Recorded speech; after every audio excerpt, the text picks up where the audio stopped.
We ready?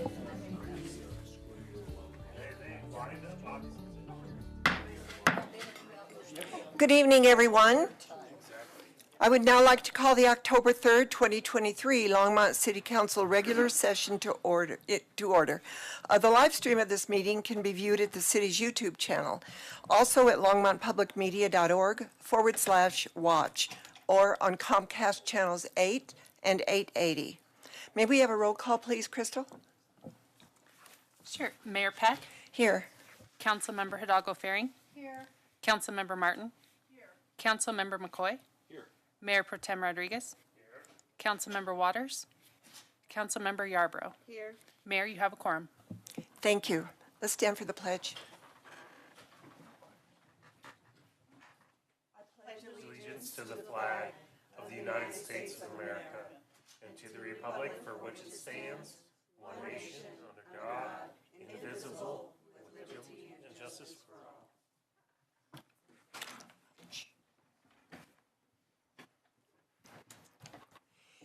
I would like to remind everyone that we are currently accepting applications for volunteer advisory board members. Applications will be accepted through Friday, October 13th. We're recruiting for the following boards: the Airport Advisory Board, the Historic Preservation Commission, Parks and Recreation Advisory Board, Planning and Zoning Commission, the Callahan House Board, Golf Course Advisory Board, Housing and Human Services Advisory Board, the Museum Advisory Board, the Board of Adjustments and Appeals, Master Board of Appeal, Senior Citizens Advisory Board, and Art in Public Places Commission. If you're interested and would like to apply or find out more, please call the City Clerk's office at 303-651-8649. So now on to our first call public invited to be heard. Each speaker is limited to 3 minutes, and one person may not give or assign their time to others. Only Longmont residents and employees of the City of Longmont may speak during first call public invited to be heard. That's item number 8, and you must sign up on the list prior to the start of the meeting. Persons wishing to speak on a specific second reading or public hearing item, item number 10, are asked to add their name to the speaker list for the specific item prior to the start of the meeting. Anyone may speak, and no sign-up is required to speak during final call, public invited to be heard. So now we are going to move on since we have no minutes to approve. Do we have any agenda revisions, Crystal? No, Mayor. Okay, thank you. So let's go on to the city manager's report. Mayor, the one thing that I do have is I wanted to remind all of you that we have a 6 p.m. start to the next meeting for council, and so remind you and the public. And no comments after that. Thank you. No dinner. Oh, I know that. I'm sorry. So now we're on to special reports and presentations, and we have a proclamation. It's a proclamation designating October 2023 as Community Planning Month in Longmont, Colorado. Whereas change is constant and affects all cities, towns, suburbs, counties, boroughs, townships, rural areas, and other places. And community planning and plans can help manage this change in a way that provides better choices for how people work and live. And whereas community planning provides an opportunity for all residents to be meaningfully involved in making choices that determine the future of their community. And whereas the full benefits of planning requires public officials and citizens who understand, support, and demand excellence in planning and plan implementation. And whereas the month of October is designated as National Community Planning Month throughout the United States of America and its territories, and the American Planning Association endorses this designation as an opportunity to highlight how planning is essential to recovery and how planners can lead communities to equitable, resilient, and long-lasting recovery. And whereas the celebration of National Community Planning Month gives us the opportunity to publicly recognize the participation and dedication of the members of planning commissions and other citizen planners who have contributed their time and expertise to the improvement of the city of Longmont. And whereas we recognize the many valuable contributions made by professional community and regional planners of Longmont, and extend our heartfelt thanks for the continued commitment to public service by these professionals. Now therefore, I, Joan Peck, Mayor, by virtue of the authority vested in me in the City Council of the City of Longmont, do hereby proclaim October 2023 as Community Planning Month in Longmont in conjunction with the celebration of National Community Planning Month. Thank you, and I see Glenn.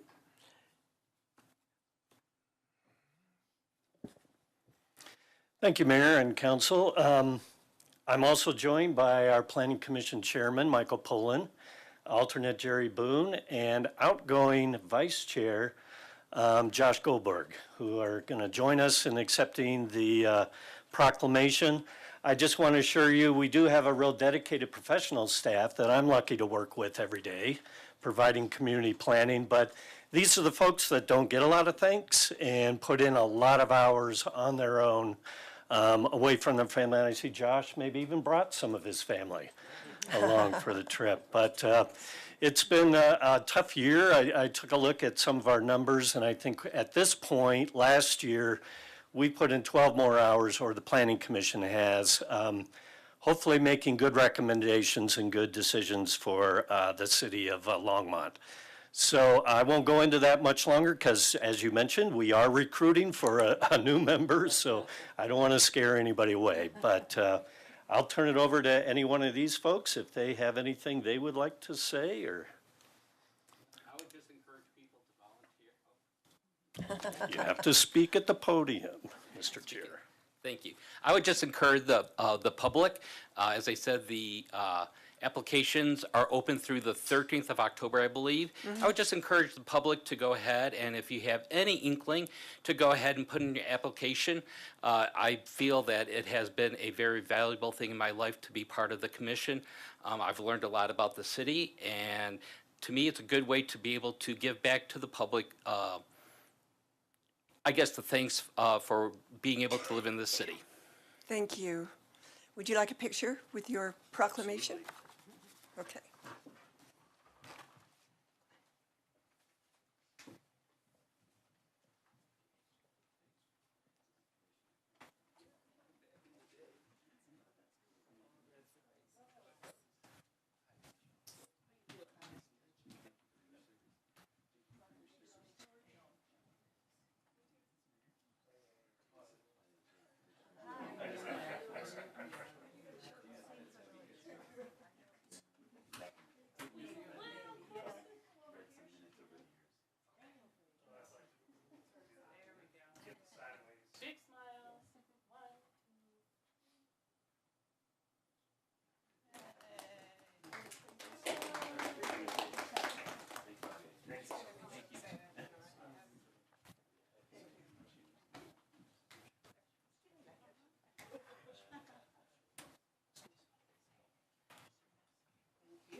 We're now at first call public invited to be heard, and the first person on the list is Lance Whitaker. Remember to give your name and address, Lance. No. You know me better than that, Mayor. I know. Today's my day anyway, so. Today, my name is Lance Whitaker. I live at 1750 Collier Street, Longmont, Colorado. I've been a resident for over 40 years now.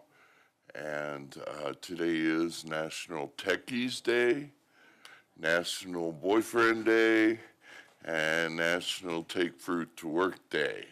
So as you can see, it's probably my favorite day. As I support fruit trees in parks, as you all know. You guys, like you said, you look to citizenship for, support and ideas to expand, and I think that's a great month to have. So thank you, Mayor and Council. Diane Christ.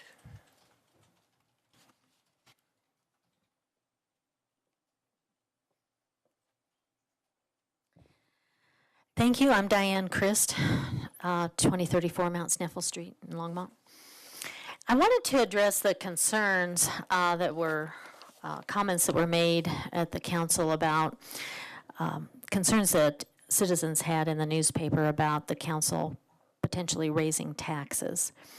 And I want to say that I think there's a little perception on the part of citizens that the council is hired basically as administrators, and when the council comes through and says, here's what we need to do, it carries a little more weight than just let's put this on the ballot. And a lot of people don't really read all the verbiage on the initiatives. And I say this from experience because I've had this happen every January in my business where a client says to me, why did sales tax go up? And I'll say, well, remember, we voted on this. And they say, oh, yeah, I voted for that. I didn't realize it was going to raise taxes. So I'm just saying that when the council says, this is what we should do, it carries a little more weight with citizens. And also, if you're putting out flyers to encourage people to vote, which I know that's on the docket today for the county initiatives, it also says that we are in alignment with what that is proposing to do. I think right now it's a little tough for people who are just coming out of a pandemic, particularly business owners, to sign up for more taxes at this time. During those 2 years, there were people that thought, we're not even going to survive this. So, but we still haven't recovered fully. I think when you had an agricultural economy in town, it was easier to see that, if you don't plant something, nothing grows, you have nothing to eat. And it was also easy to see that if there was blight or something that affected the crops, you were going to have a poor year. And I think that really is a bit of the panic that's going on right now. So I want to encourage the council to be very circumspect about how they, particularly today, encourage people to vote one way or another. And just let people know this is a tax initiative. Keep that in mind. Weigh the pros and cons. Thank you. Thank you, Diane. Strider?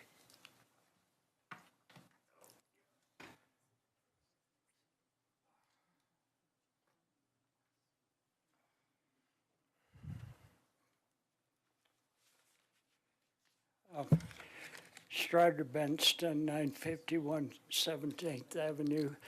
And I'd like to join with Lance. I don't know about the day, but this is Banned Books Week in the country. LeVar Burton is the head of it this year. And we've had more books banned in this country this year than ever before that we have any record or knowledge of. Several thousand books have been banned.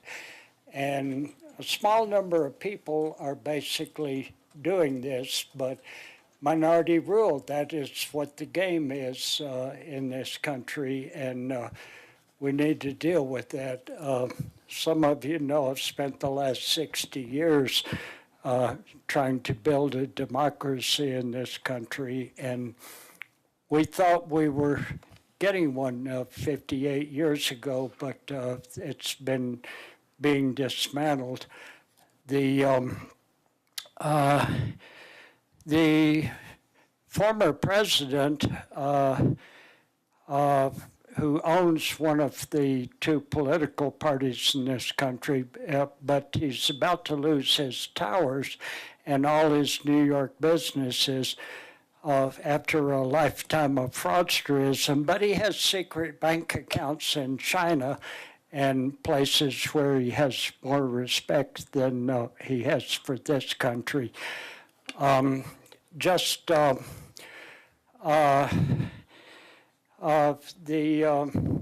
The Chaos Party, they lost in shutting down the government this way.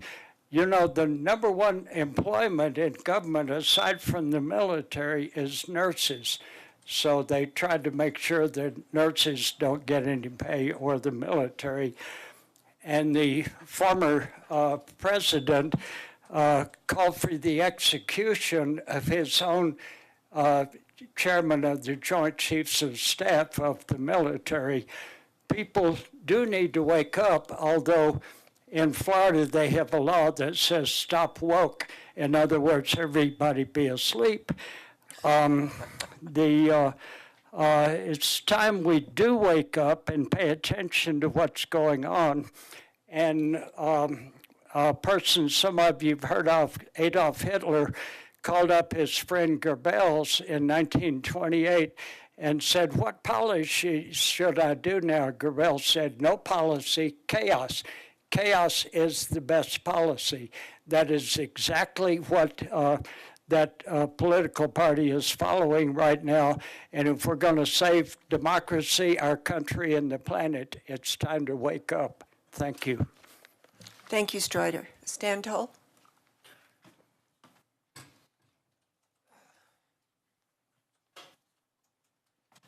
Yeah, this is Stan Toll, 2001 Terry Street, Longmont.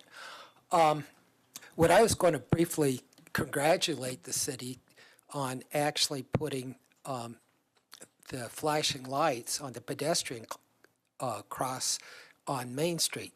Now, that has been something that I've come and actually mentioned that's something that needed to be done a couple of times here.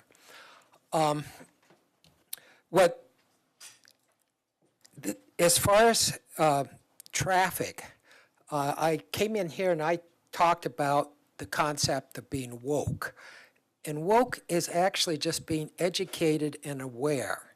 Now, usually they talk about racial inequalities and social justice on that. And with traffic, this is something that we should try to get ourselves educated and aware of different ways of doing things. And I was going to point out two YouTube channels, Not Just Bikes and Strong Towns. And there's one community that actually got rid of all their stoplights like they did in Holland, and they reduced their traffic deaths to almost nothing in a community about the same size as Longmont. And the reason there's the lights, and then we have something on Airport Boulevard that they're thinking about having some sort of pedestrian things.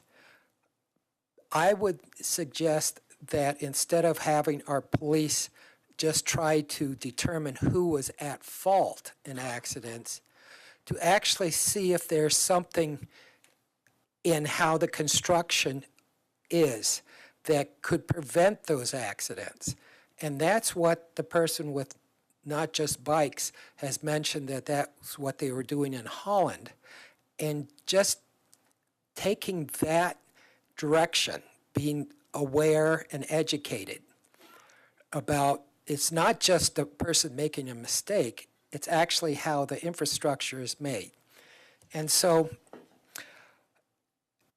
we finally got out of the prejudice that cars should be king and put flashing lights on the pedestrian crossing. And personally, I've had a panel truck slow down next to me and not know why until I get to the, so that was pretty obvious. So we need to do that with the rest of our traffic. Thank you, Stan. Steve Altshuler.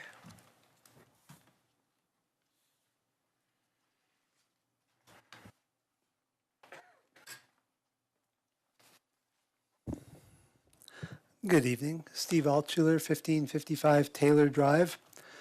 A couple weeks ago when I was here speaking, I talked about the increases. I may have used the word taxes, but basically in fees that are affecting so many of the businesses in Longmont. And then I guess at the end of the evening, there was some comment about things that I had said. And several of the council members were making a point of saying, there are no new taxes. We haven't raised any taxes.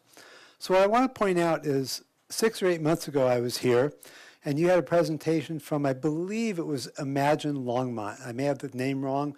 Is a company that's helping Longmont bring new businesses into Longmont. And in their presentation, there was one slide where it showed that all the companies that they bring into Longmont are required to have DEI classes, diversity, equity, and inclusion classes for all their employees. We already have laws against no discrimination or against discrimination. So to me, the DEI classes are redundant. And if all the new businesses are forced to have these classes, you're probably talking about a cost of $2,500 to $25,000 per company, depending on the size of the company. And maybe there's annual updates, just like there are for COVID shots. Also, I know with real estate, you can have builders pay the city in lieu. It could be $20,000, $30,000, $40,000 that goes to the city coffers as opposed to just the cost of building. So that raises the mortgage, it raises the rent 6-7%. And yet technically there are no new taxes, just fees that are affecting businesses that are trying to do business in Longmont. So I just wanted to clarify that it doesn't have to be a tax that hinders businesses or that takes money away from businesses. There's a lot of other names for things that will take away, make it harder for a company to be successful. The other thing I want to talk about is Proposition HH. I mentioned this last week, but I think it's important for the city council to do things that are protective for the working people in Longmont. Proposition HH will raise our property taxes 37% instead of 40%. So for the average homeowner, they will save $80 or $90 a year, but eventually they're signing away all of their Tabor refunds. Last year, lots of people, couples, got $1,300. I will give you $100 any day of the week if you'll give me $1,300. So I think the city council should step up and say to the city of Longmont, this is not good for you financially. And the things that the state is writing is very deceptive. And again, I think it'd be good for the city to help protect the citizens from things that they may not know about. Thank you. Thank you, Steve. Seeing no one else on the list, I'm going to call public invited to be heard. I'm going to close it. We are now on to the consent agenda and introduction and reading by title of first reading ordinances. Crystal, would you read the ordinances into the record? Yes, Mayor. We have one resolution this evening. Item 9A is Resolution 2023-78, a resolution of the Longmont City Council urging Longmont citizens to vote yes on 2023 Boulder County ballot issues 1A regarding an open space tax extension, 1B regarding an affordable housing tax extension, and the Netherland Eco Pass Public Improvement District extension on the November 7th statewide coordinated election ballot. Do councilors want to pull this item? Anybody? I just want to say one thing on here. I want to make it clear that we are not raising taxes on these the first two ballot issues, resolutions. It is an extension of the tax that we are already paying. And the last one is about Netherland. We wouldn't be able to vote on that anyway, but I always think it's really important for local governments to support each other in what they're trying to do. So, Councilwoman Martin. Thank you, Mayor Peck. I do want to make it clear, I'm going to vote for this because even though I may not vote for everything that I could vote on, I'm going to vote in favor of the housing tax extension for certain. And it is important for the city governments and the regional governments to support one another. So I'm going to vote for this resolution, but I do want to call out the fact that when they say we are extending the tax, it's not the same thing exactly as when Longmont extends its street tax, right? When Longmont extends its street tax, it was a street tax before, and it's a street tax after. And boy, this year we really found out, because we had weird weather, that everybody approves of the street tax and wants the streets to be fixed. These taxes are keeping the tax that you had, but using it for something else, as opposed to allowing the tax to sunset. So I just want to make sure that everybody understands that. And otherwise, I'm ready to vote I see we have someone else waiting in the queue. Mayor Pro Tem Rodriguez.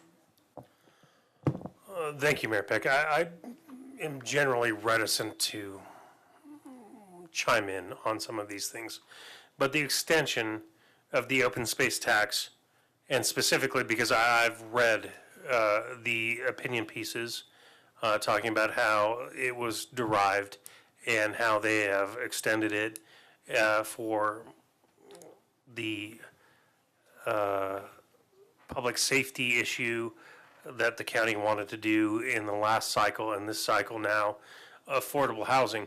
And to me, affordable housing is considerably an important issue. And so I will be supporting extending the tax again to help.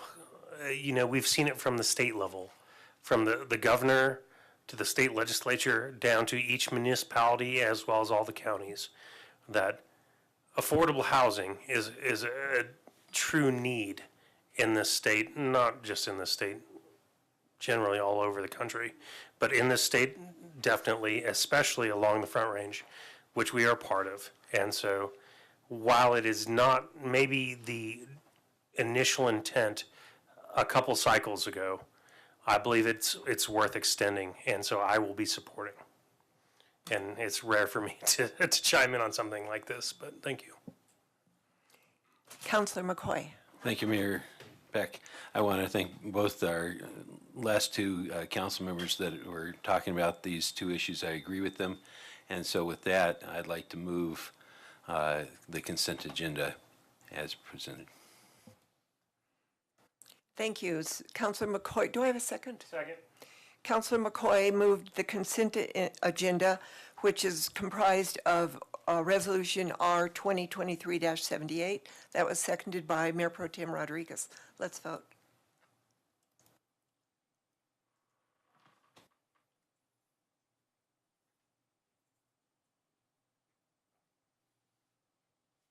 Did you vote, Susie?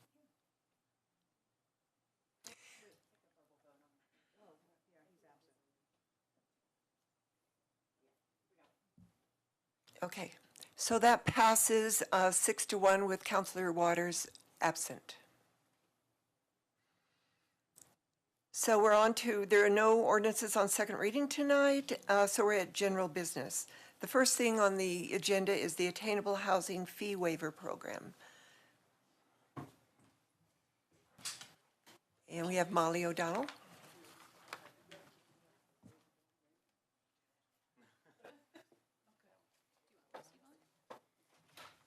At least put stuff down. No, just sit down. Okay.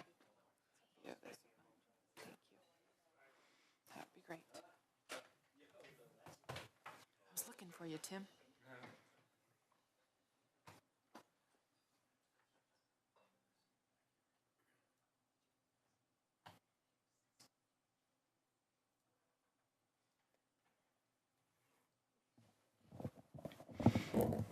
Okay, Mayor and members of council, Molly O'Donnell, the Housing Director for the city.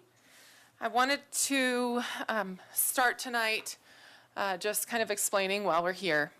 The Attainable Housing Fee Waiver Program is something that we presented to you in concept back in April. And you gave us direction at that time to move forward with drafting an ordinance, and in doing so, continue to research a few of the key elements of the proposed program, and also to conduct stakeholder outreach. Here's a little summary of those key elements that we have been working on since April, and really getting as much information as we can.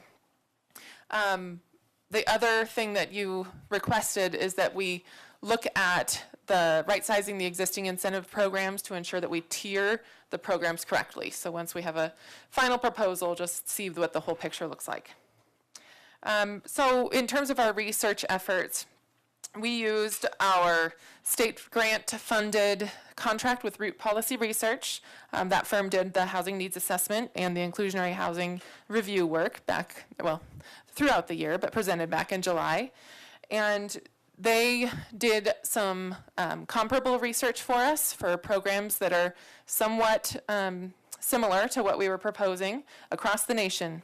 And really, we were informed by key elements of some of those programs, but overall we know that none of them are trying to accomplish this exact same thing that this program is designed to accomplish, which is to provide a stepping stone to market and a pathway for especially first-time home buyers. And so the bottom line is we're charting new territory with this program, but do know that that research has informed this all the way through. We held stakeholder engagement sessions over the summer that brought together subject matter experts from developers, builders, the lending and real estate community, fair housing, legal experts, and housing advocates. And I'll just plug that you'll see a couple of graphics in here. That's from our newly designed housing website on the city website. So our communications team made these graphics for us, and they're just great. So there, you'll see those throughout. Just a plug. Okay, the problem that we're trying to solve. This is information that you heard from us back in July. It's just reiterating why we're here and what we're attempting to do in terms of helping. And so how can the city help? Well, supplying attainable housing is a complex problem that can't be solved by the city alone. It really requires solutions from the government, but in partnership with lenders, the real estate community, and even employers. The city has several tools in our realm of influence where we can affect change, and building permits are one of those tools in the toolbox. Building permit fees are a cost of development, so that can affect the eventual sales price of homes once they make it through the development process. While this program alone will not solve the issue, but we are trying to do all that we can to help solve this problem and urge private industry to do what they can as well within their spheres of influence. So here, we've got some overlay here, so I apologize about that. But this is just a reminder here on the table of what types of incomes we're looking at for household sizes in this attainable range of 80 to 120% area median income, or AMI.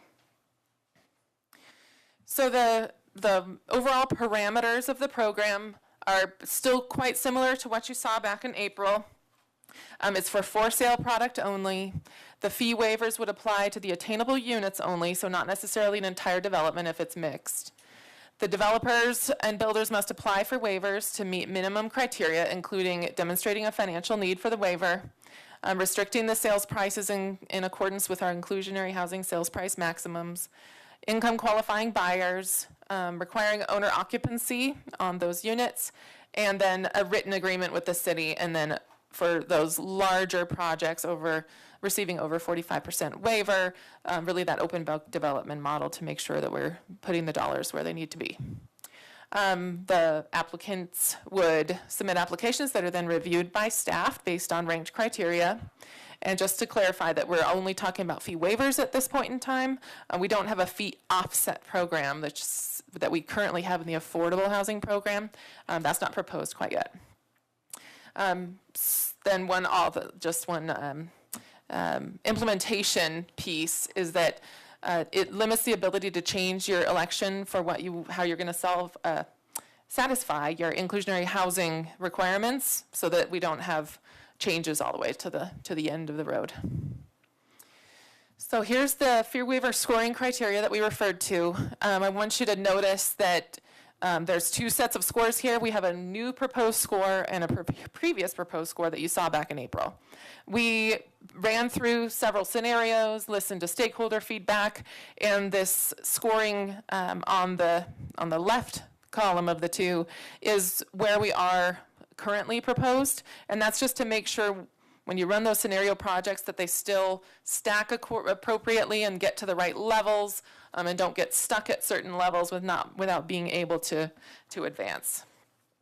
You see on asterisk, there's one item that's been removed from this list, and that's scoring for deed restriction. We're going to get into the deed restriction here in a moment, but that has been removed as a scoring criteria for now. Excuse me, Molly, do you want to take questions now or at the end? Sure. Okay, Councilor Martin. Thank you, Mayor Peck. I'm willing to hold my questions to the end. I was just getting in a queue. But since we've interrupted Molly, could you go back one slide? I would like to understand what a fee offset is as opposed to a fee waiver, because I don't really know the term. So in the affordable housing program, you can, certain fees are eligible to be waived, and certain fees are only eligible to be waived if you request 100% waiver from council. And so those ones that aren't eligible for the typical fee waiver, the Affordable Housing Fund offsets them. So they're still paid to the source, utility, or whichever that fee is directed towards. That is paid on behalf of the developer by the Affordable Housing Fund. Okay, thank you. So we just don't have, the Attainable Housing Fund is new. We don't have the program built up yet to be able to accommodate both. Thank you. And I would rather ask the other questions I have at the end if it's okay with the mayor. Is that okay? Well, of course. So I will say on the fee offset, this is an important concept because when the enterprise funds put the fees in, when we have the percentage eligible that we had some comments on about what does that mean, it's important that the enterprise fund gets a tangible benefit based on putting the fees into it versus a fee offset. So this component's pretty important when we start moving through the other requirements. And since we came back here, I'm going to add on a note on this slide rather than later on. So I just wanted to summarize some of our stakeholder feedback on the overall program. Really, the overall comments that we received is that the program as presented could be used to bolster underwriting for development projects. Generally, it's all about managing risk and the conditions put on developers by their underwriters, so more unknowns equals more risk. And the city should, this is the comment, city should explain further how the existing affordable, middle tier, and attainable fee waiver program could all work together. We will go into that when we talk about those right sizing, so we really did try and incorporate all of the key comments that we received. Okay, so going back up for a moment, I just want to note in here that the ranking is based on affordability, deepness of affordability as the primary point scorer, and then moving into some of our more flexible options, the preference for units designated for an employer investment, and we're going to get into that in a moment, preference for units that work for home buyers that own the units that work in Longmont or are moving to Longmont for a job, and then the exceptional benefit to the community in line with Envision goals. This is really that choose your own adventure path. We're going to jump into that in a quick moment, but this is kind of how everything prioritizes in this list. So on that, we did get feedback from the stakeholders requesting that there be more structure around the exceptional benefit category. The intent of this was always to be centered around Envision Longmont and the council priorities, but to keep it simple, we plan to include the Envision goals to provide some guidance around what would be considered valuable in this category, subject to council consideration of that. But we still want it to be the choose your own adventure category where you can really load up those bonus points essentially for being creative and unique and bringing that into your development. So we didn't want to overprescribe it by having a number of points per goal, but have enough flexibility, but also enough certainty to kind of walk the line and be balanced. So no changes have been made since April on the fee waiver scale in terms of the proposal for administrative approval versus council approval. And here's how those points stack up and what percentage of waiver that you could be eligible for. So digging into the three main categories on those scoring criteria that we've been researching, we've had a lot of discussion around the deed restrictions. Generally, the stakeholder feedback is that shorter terms are desired to minimize the risk of homes sitting on the market, which causes lenders to raise the risk profile and require greater return margins. And then 7 to 10 years was generally well received for those that were comfortable with any level of deed restriction. So I know that we've researched 7, 10, 15, and there are market comps out there at 30, but that really is not meeting the intent of the program. That's more permanent stability rather than stepping stone. We had feedback about the concern for homeowners' equity during market downturns.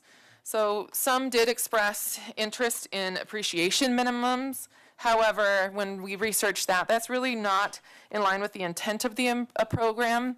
This is something that's more appropriate for like an affordable homeownership program where that stability is the goal, and permanent housing security overall. But then this program, since it's intended to be a stepping stone to the market, there is inherently some risk built into that too. It's still a stepping stone of the risk, but there is some of that would be inherent in this program. Some desired to see some level of payback to public investment. And so we're going to kind of talk about that in a few moments with one of the options that we added for your consideration. Really, the way we describe the program is the intent of the program as designed was to produce the homes that contribute to our housing stock and then keep serving residents, but not necessarily to bring revenue back to the city. It was more on the creation side. So we will talk about that and how we played that into an option in a moment.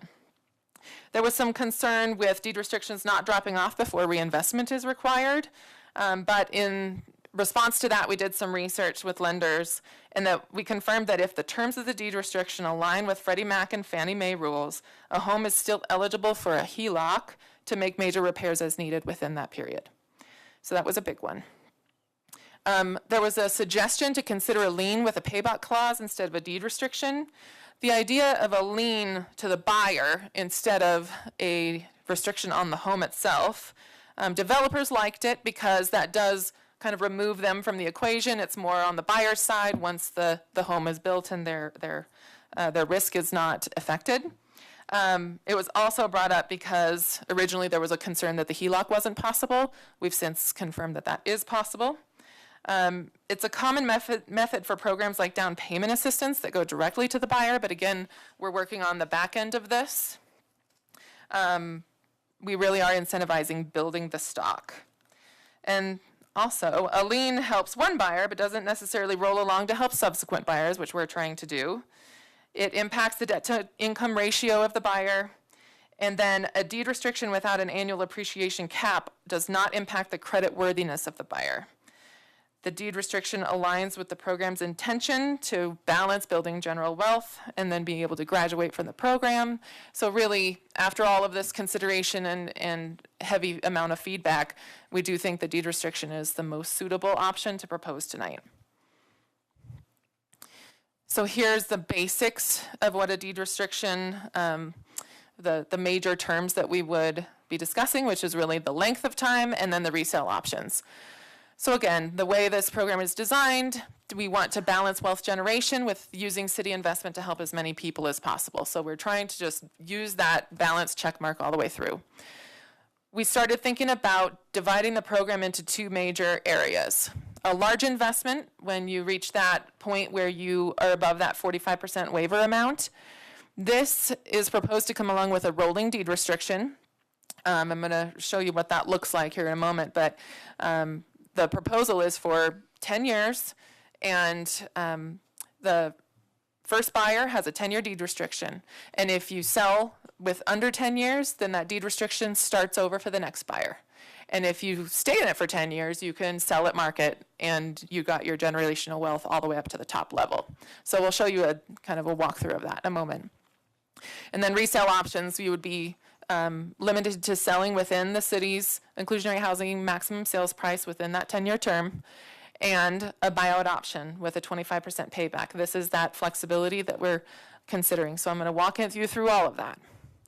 And then the other kind of half of the program is the small investment projects, where this is going for a smaller fee waiver amount, and really for the amount of return that the benefit that you get from the reduced fee, it really is not necessarily in line with a longer-term rolling deed restriction, because if we put too much of a deed restriction on a smaller investment project, then we might not get much uptake of that program because it's just too much of a trade-off.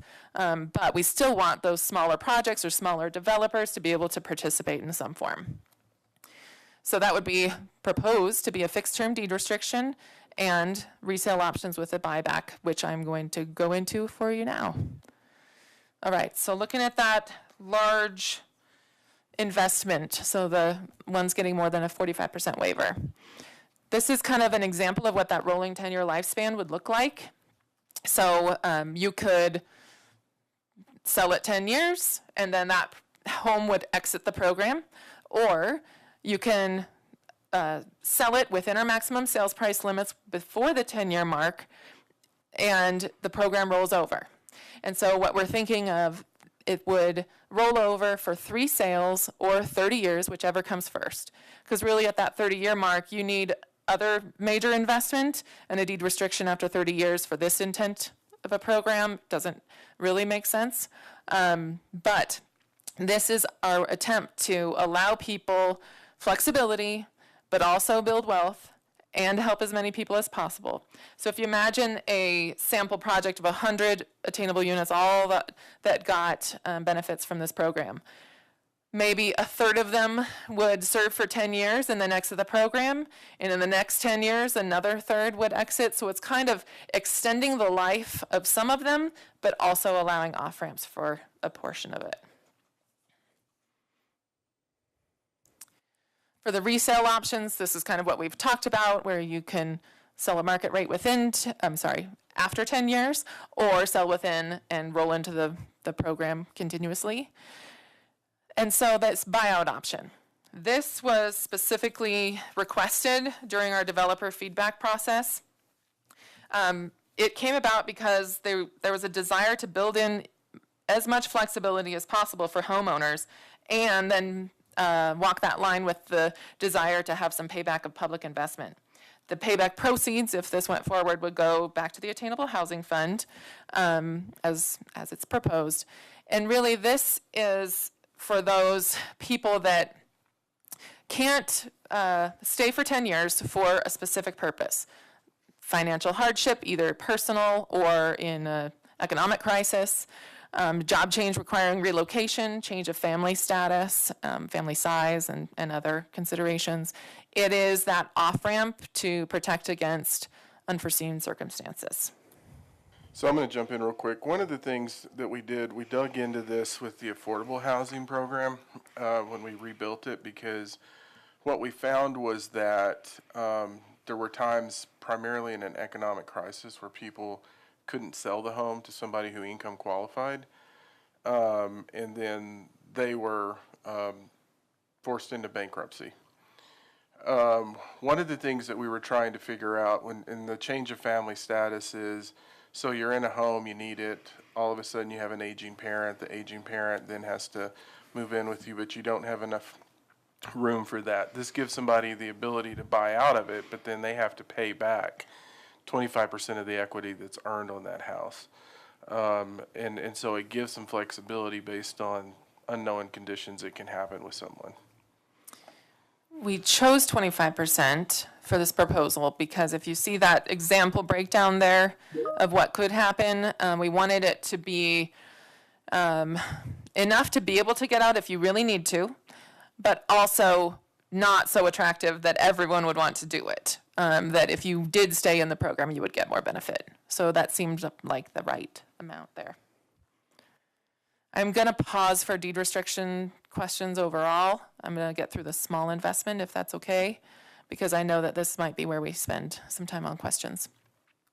For that lower threshold type project, we're proposing a single 10-year term, and that is really to balance out what is that fee waiver worth to a developer in terms of the risk profile. If you sell within 10 years, the same buyout option is available as well. But you wouldn't necessarily be, the maximum sales prices wouldn't be applicable in this situation. So here's where I'd love to answer questions if you have any. How does 10 years feel? Do you like the rolling option? Do you like the single term option for that large and small kind of breaking point? And then the buyout option, we're specifically wondering what your thoughts are. Okay, I want everybody to weigh in on this if you wouldn't mind. So Councilor Martin was the first one in the queue. So if you can keep your comments this round to 5 minutes, then the next one will be 3 minutes. So everybody gets a chance. Councilor Martin. Thank you, Mayor Peck. A bunch of fees come due when a certificate of occupancy is issued. And that's, I think, when these fees would come due if they were not waived. Is that correct? So the building permit fees, that would actually be a building permit. So that is ahead of certificate of occupancy. Ah, okay. And then we have another fee, and I'm asking because, so a big fee that is going to experience some changes is the fee in lieu of bringing water rights.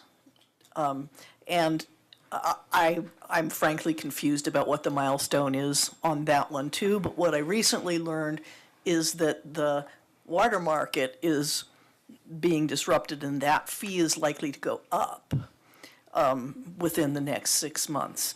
So I'm looking for some understanding of how this fee waiver and that, we have some fee waivers or fee assistance associated with affordable housing. Are we considering that in this case, or is that going to be full boat? So council does have the ability, and you all adopted some ordinance provisions that allows us to bring affordable and attainable projects to you all to make that decision. And you made the code change on that. We are looking, based on the feedback on this ordinance, of fine-tuning that once we get through this process. But there is a mechanism now to deal with it. Okay, so I just basically wanted to make sure that that issue is not forgotten in all of this. Okay, great. The other one that I have is, these fees are there not because we like to enrich the city, but because it costs us money to connect new construction to the city services. And that's what these fees are supposed to cover. So whenever we look at reducing these fees, I'm always concerned that the math still works and that the city still has enough to maintain its infrastructure and pay for the things that are supposed to be paid for by these fees. Are we at some point, not necessarily now, but are we going to see the details of the math? Yeah, it's kind of hard because you don't know who will participate in this and who won't participate in this. But I know that we've talked about, well, what is the overall impact on the financials and what can we absorb? I think that's going to be something that we're going to have to watch on an ongoing basis, and that can't be static. We have to evaluate as we're moving. I think when you look at those projects that are 45% and over, we're starting to dig in some of the details on this one. And what's really interesting is when you start looking at density and how that applies to the units and the amount of infrastructure that's put in and what's the ROI that you're actually getting on an ongoing basis, that number's changing. So Becky and I've had some conversations. When you look at a pretty dense environment, because that's what we're looking at in terms of the design review that we're putting in, you're limiting your linear feet of streets, your linear feet of water, wastewater, and so on and so forth. Does that create an operational cost? It does, but it's really a one-time cost for equipment. But comparing it in a conversation that we had, I took my street that I live on, and it's pretty dense. There's 8 homes. If you look at a more dense development, there may be 16. So you have 16 homes actually contributing to the revenue stream that may actually shift the ROI in a different direction. And so those are some things that we want to model, because every one of those are going to be paying, you know, your base fees for your meters, your water, and so on and so forth. So we're going to definitely dig into that as we come back to council. And it's going to be something over time. Mayor Pro Tem Rodriguez, I think, aren't you 6? yep, no, I thought somebody else had rung it. Oh, okay, very good. Thank you, Mayor Peck. So in this concept, we are talking about taxpayer subsidized properties in one way or another. Is that correct? Or fee-based subsidies. Or fee-based? Yes. Well, I mean, and that's really, that's where it comes to the substance to me for whether we deed restrict them or not, okay? When we're talking about taxpayer subsidized properties, I feel that it's absolutely necessary to deed restrict, right? And I remember in the conversation that we had, probably 2018, was that we heard from the real estate community that deed restricting in perpetuity was their preferred stance as far as the affordable housing concept of the conversation. But I feel that we're now getting into still affordable housing. We may call it attainable housing. But if we are taxpayer subsidizing these things, we should be looking at the same kinds of deed restriction. And so I'm not really thinking that the 10-year thing is okay to a certain circumstance as far as you need to hold it. I am not for the buyback. I'll just put it that way. Sorry, my computer is not working the way the other ones are. So I'm looking at other people's, the mayor's specifically. They don't move. Yeah. And I said this at the same time that we had this conversation back in 2018, is that equity is not only built in ownership in the sense that your property increases over time based on general market values. It also increases over time in the sense that you're not renting. You're paying a mortgage that's going in. Yes, you're paying off some interest, but you're also paying off principal. And so that's increasing your equity too. It's in concept a bank account in and of itself. And so I don't feel that if we are subsidizing, that we should be providing any sort of extra, I guess, potential outside of the equity that's being built on paying principal and the advantage you're getting from subsidized property, that we should be providing some sort of exit strategy outside of holding the property for a certain amount of time. So I'm okay with the 10-year, does 10 years feel right? Yes, 10 years feels right. Rolling the 10 years, that's generally okay to me. And then does the single 10-year term for a lower waiver seem reasonable? That's where I'm getting a little bit questionable. Would it be helpful if we talked what a fee waiver at a lower percentage might be? I'm just saying, when we're utilizing taxpayer dollars to subsidize properties, I would like them to see 10 years and 10 years only. Well, not 10 years only, but 10 years plus. 10 years plus. And so, yes, I'm against a buyout option. I'm against, does it seem reasonable? I'm sure, the staff does a really good job. And so, yes, it seems reasonable. Do I agree with it on principle? And the answer is no. So, thank you. Councilor Hidalgo Ferring.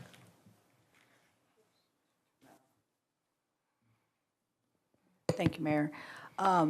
So, thank you, Mayor Pro Tem, for articulating. I didn't quite know how to articulate what I was thinking as far as, I just knew that I did not like the buyout option. I was trying to find the words to articulate why, and I mean, it really comes to the point that we are putting into this fund, our taxpayer dollar is working towards providing these housing. So I did not feel good with the buyout option. I think that 10 years, I like the idea of, that rolling 10-year lifespan, if I understood it correctly, just the next person who buys, it starts all over again. I am good with that. I trust you, and I trust, you guys are the experts. And, you've taken what we've conveyed in idea and how you were able to pull it together in something that can be accomplished to meet the needs of our working class residents who'd like to be able to purchase. And, yeah, I think I have more questions, but I think I want to hear the rest of the presentation first. But I think as far as answering these questions, if you got what you need for this page, I can stop here. Okay. Councilor McCoy. Thank you, Mayor Peck. Well, I like the first part that others had commented on, but I'd like you to go back to the buyout option so that we can kind of show that to the folks out there. Because you said, if I heard you correctly, Molly, that the whole purpose of that option was to make it sting a little bit, to get them to not just make a knee-jerk reaction, hey, we want to move closer to somebody, in another town or something like that. We want them to think about, why they would move, for things like changing of jobs, better opportunities and things like that, and personal financial hardship as well as personal hardships. Can you give me a little bit of the flavor of your conversation of your group in regards to why you came to the 25%? Sure. So first, the idea about the flexibility to move, it really was trying to make sure that the amount of repayment was high enough where it helped people that needed to, but didn't necessarily make everyone think, well, I don't need to do 10 years, I'll just do 7 and I'll be good with it. It's really trying to keep the home in the program unless it's necessary. So the 25% repayment, we tested a lot of different numbers on this. And so if we're walking through that example, if you bought the home under the program for $450,000, the amount of fee waived on that is a 30% fee waiver is about $12,000. And then the loan balance after 7 years of payments is about $400,000. So let's say they were able to sell it at market at $550,000. That's just after 7 years worth of market growth. The net proceeds would be $136,000 after payment of closing fees and realtor fees, et cetera. And so 25% of that, being $34,000, that would come back to the Attainable Housing Fund and be reinvested into the program, means you could still walk away with $102,000. It's not your full $136,000 if you stayed in the program to the 10-year mark, but you could get out if you needed to and could still walk with equity. And would the house go back into the inventory, theoretically? Let me think through that. No, it would not, because you're selling at market rate there. Okay.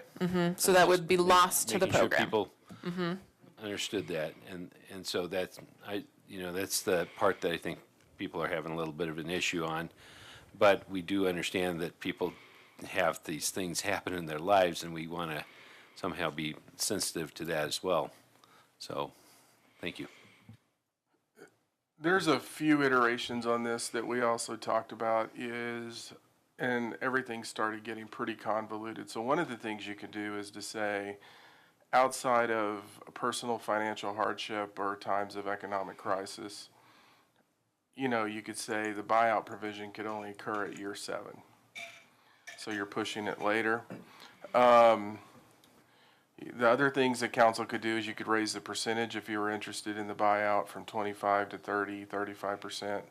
There's different approaches on this. This was really just taking what we've learned in previous programs and knowing that there are just times where people get in a jam. Now, in the affordable housing ordinance, you all do have the ability to waive it, but those have to go to council to waive on the buyout. And that could be a similar provision that we could bring into this that really focuses on that as well. But, you know, it's really what we were trying to figure out is how do you deal with these unforeseen circumstances that do come up with people. Councilor Yarbrough. Thank you, Mayor. So I have 2 questions. Will the homeowner be able to lease their property? No. Okay. Will there be a homeowners association fees on this property, on these units? So that's not specified in this program. I think that's on a case-by-case basis. We don't have a restriction on that as part of this program. I think it depends on the type of development and what it's going to look like. So generally, if you have attached product, you do have a homeowner association because they take on the insurance for the exterior of the structures and other things like that in an attached product. Also, depending on the way it's laid out, you will probably need some type of homeowner association for maintenance of the common areas within the development. So, yeah, I would assume that in most cases there will be some type of homeowners association that will have to deal with either the common green spaces in the property and or the maintenance and exterior of attached product. And will you all be able to restrict or make sure you monitor or regulate how much that will be and how much the increases are? Because I don't own a home yet, but when I look at places, that determine where I want to move to, because if my mortgage rate is, say, $2,800 a month and my homeowners association fee is $400 a month, that's not affordable for me, and especially if they increase. So that's something, I guess, maybe we'll talk about that later, or that's on down the line, but that's still in the back of my mind as a potential homeowner. So we do build in, the maximum sales prices do include the average cost of HOA fees in that affordable payment. So that is built in there. It doesn't necessarily restrict an HOA in any way through this program. I think that would be through other city. Yeah, I mean, one solution on that is, I mean, we probably, and this is more on those that are 45% and above, because that is a development agreement that we have to come into play with. So we probably could look at negotiating language that says, you know, the HOA fees have to be based on the actual cost of maintenance and insurance and everything else. I think part of it where you get into is really when you get into the attached product and they're insuring the external envelope, and that you can't control that cost because that's controlled by the insurance companies on an attached product. Okay. And so you could probably say direct cost associated with it or put some framework, but there's outside forces that come in. You know, one of the things that we have seen with HOAs recently is the cost of landscaping has gone up dramatically, and that's really a product of lack of staff and others in the landscaping environment. So we could look at that, but I think it would really be more based on cost of service or cost of insurance and how they look at it. And the other piece you can't control is what the management companies charge in terms of administering the HOA. So there's, everything they do is really predicated on what other people charge. Well, I totally agree with that, but I also believe and think about the times of economic crisis when that HOA fee is $450 extra a month, that, you know, that can determine too if someone will be able to continue on to pay their mortgage if at that time. I'm fine with the 10 years, in the rolling 10 years. I myself, I'm not I don't agree with the buyout option within 10 years either. So, so those are my questions that I had, and I'm sure we'll get deeper into that. Oh, can you go to the last slide, the question slide? You did ask, can you talk a little bit, were you going to talk more about the lower waiver? I think I'm hearing so far that the 10 years feels right, whether it's for the lower or the higher. The rolling 10 years feels right for the higher. I think I would still ask if that single term for the lower waiver seems good, or what other ideas there might be. And can you just explain that a little bit better for me? So for the lower threshold of fee waiver, so below 45%, this could be, the average building permit fee. We're using very round numbers, and there's a lot of nuance to what goes into this, but about $40,000. And then let's say a 30% waiver would be applied to a portion of those. So we're saying, what was our calculation? It could be a $12,000 benefit for the developer. In exchange for $12,000, they might opt out of the program if they are expected to do the rolling up to 30 years. And so having a kind of an easier term to swallow to match up with that investment amount was something that we thought might be valuable. So how it would work. Somebody would buy in the program, a developer would sell the home within the program maximum sales limits. Buyer would income qualify, come in, and they could stay there. If they stayed there for 10 years, then they could sell at market rate after 10 years. The house is no longer in the program at that point, and it wouldn't be that rolling situation. So if the buyout was not an option, then there is not necessarily that off-ramp there. It's more of a 10 years. We might have to work through that a little bit. Without the buyout option, does the single term work?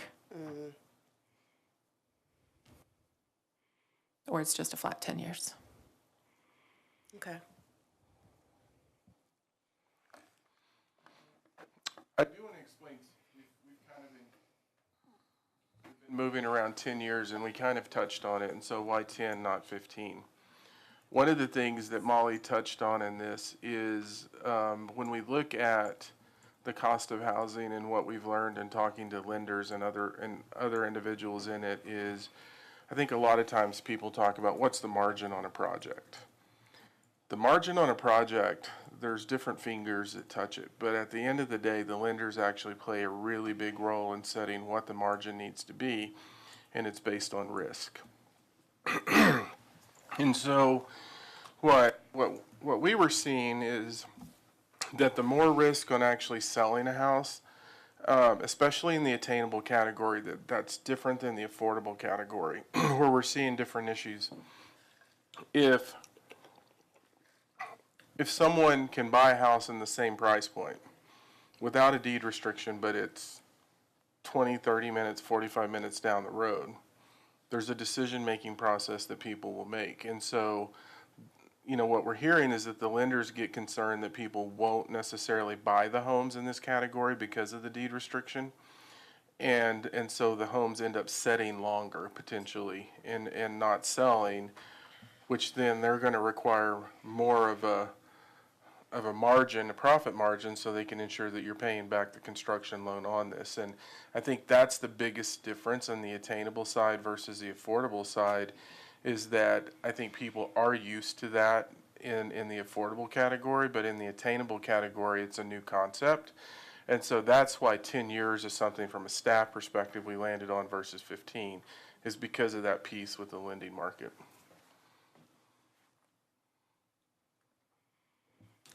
So I guess it's my turn to weigh in.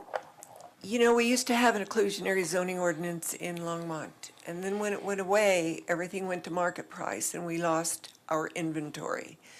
So I would like, if we are investing in this, for people to keep these deed restricted, because we'll just have to start all over again if we lose it, to get some affordable housing in. I don't have a problem with the buyout option as long as the next buyer is deed restricted, as long as that home is deed restricted. I do think that they need to pay back some of the cost, the percentage of the fees waived, if not all of them. But I do have a question. Instead of selling at market value when they pull out early, is there a possibility of restricting the percentage that they could sell it for? For example, 5% under market or 10% under market value. Have you thought about that, and is that a concept that is worth looking at? If someone wants to sell it after 3 years for an unintended consequence in their family or life situation, instead of having the waiver paid back as a percentage,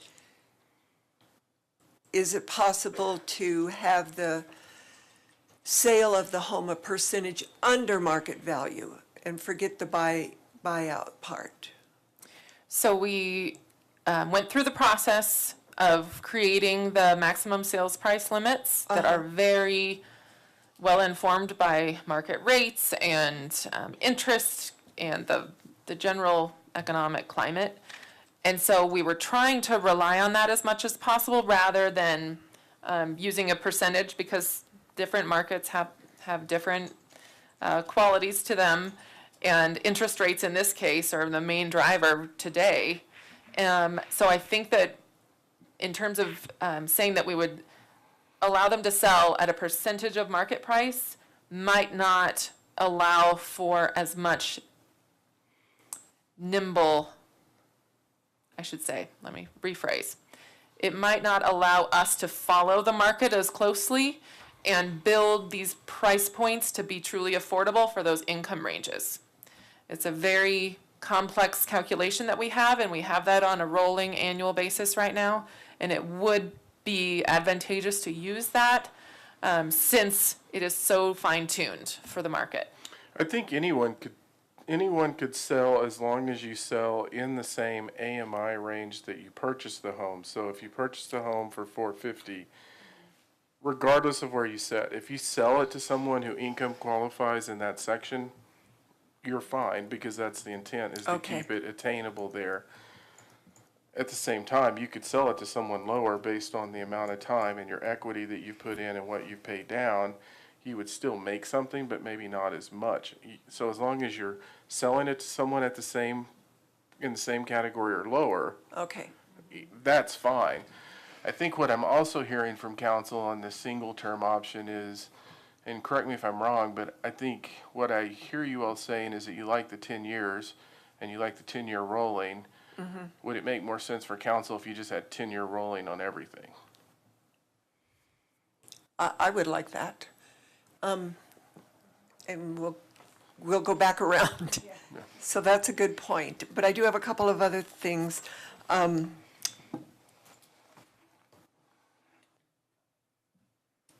asked everything I wanted to. I had it on my list. Councilor Martin. Thank you, Mayor Peck. Yeah, I was already red. I've been sitting here red. Okay, so the first thing is, on your list of hardships, change in family status, job change, and then you've got times of economic crisis. One of these things is not like the other. So you've got 3 individual hardships there. And then you've got an economic crisis is a structural crisis like we had in 2008, 9, 10, where a whole community was trapped in their mortgages or trapped by their mortgages.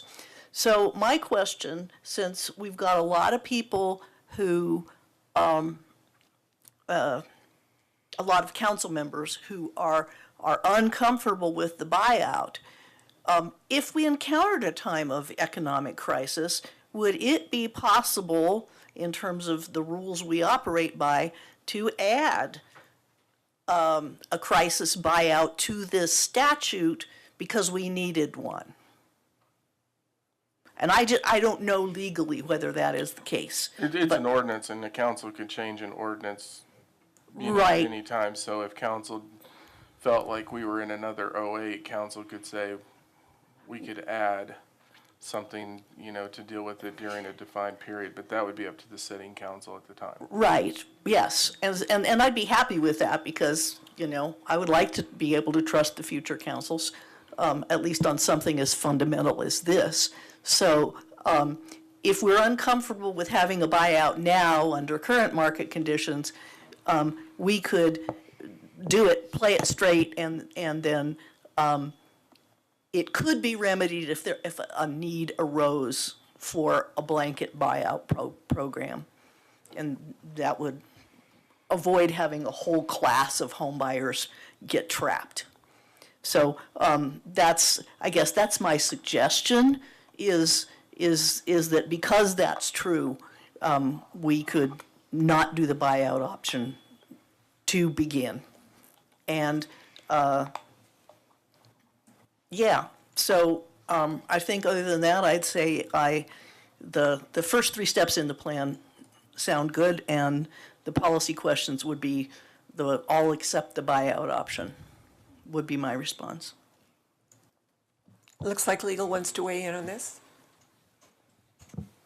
Just to add a little bit, so these will be individual deed restrictions that will be on the houses. I have seen communities dealing with a problem like you're describing, in which they set up a program that says, if you're in this and you'd like to amend to the new deed restriction that we put out, you can come to us and we'll mutually execute an amendment to the deed restriction. So it might be a little bit more logistically challenging than just changing the ordinance. It might be amendments to individual deed restrictions in the future, but it's possible.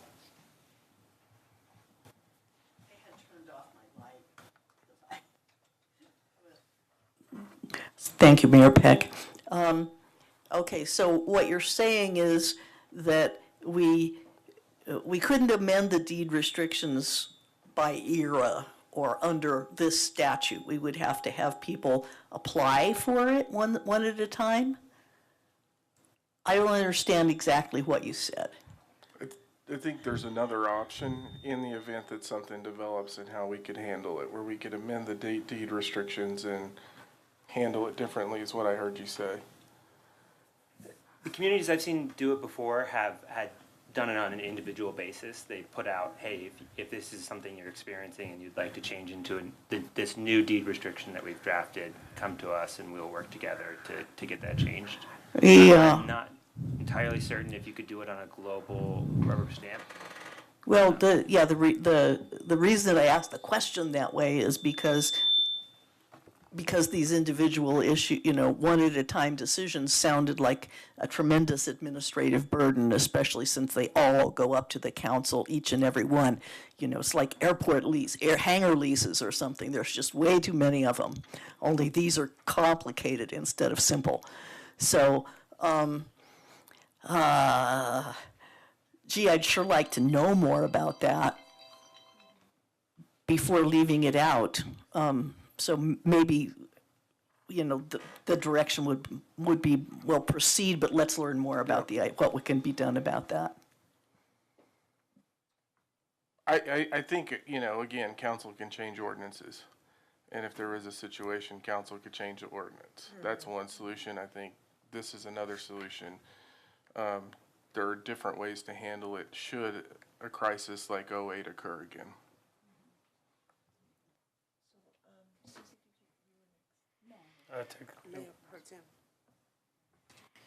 You already turned me on.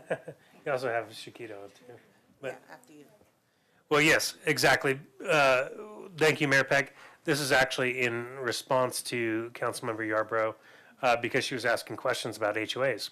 And so I thought it'd be pertinent to bring up a couple questions as well to hopefully clarify also for Councilmember Yarbrough that, first of all, are HOAs currently regulated by the state?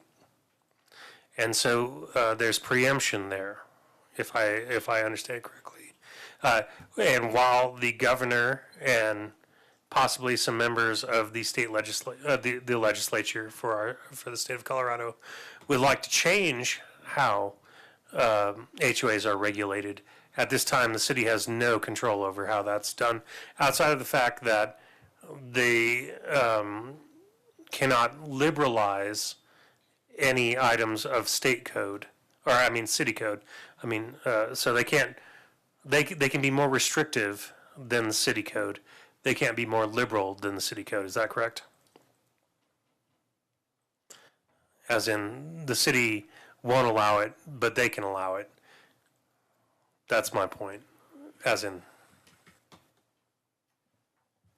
So I'll jump in. So often when the state takes over an area and legislates in that area as a matter of statewide concern, sometimes they allow what you're describing, where the city can legislate in a more restrictive manner, but can't get less restrictive than what the state has done. I'm going to guess that no one in the city attorney's office has looked at HOAs and our ability to legislate in that area specifically. Okay. That may not be my understanding, but fair enough. And the point being is that I think most folks that follow state legislature concepts know that the governor is trying to, I guess, loosen HOA restrictions to allow for the cities to do a little bit more. The other point that I was trying to make also with this is that some of the requirements for new development by the city through land development codes pretty much requires an HOA to be formed. Is that accurate? Yeah, I think when you look at open space and the open space requirements, and somebody has to maintain that. When you look at under drain systems and things like that, someone has to maintain it. That was the point that I was trying to make, is there are things that have to be managed.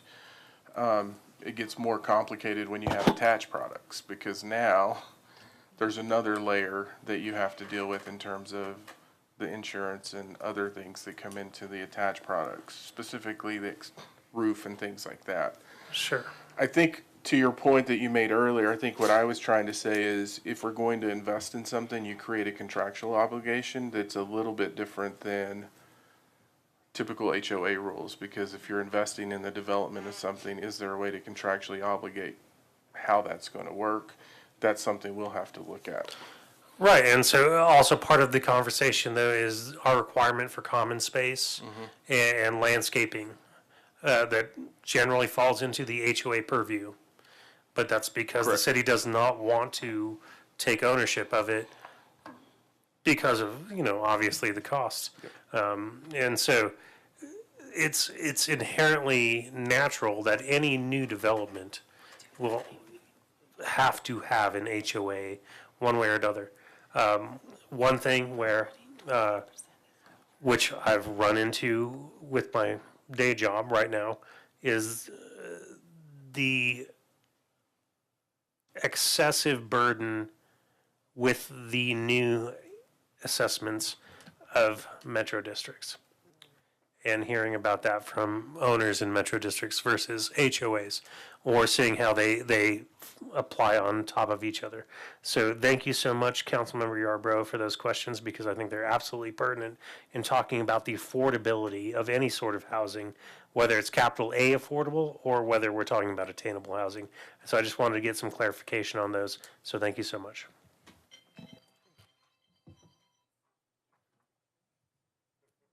Thank you. Thank you, Mayor, and thank you, Mayor Pro Tem Rodriguez. One question I want to ask, just one, and it may be, sometimes how I am, I come up with crazy stuff.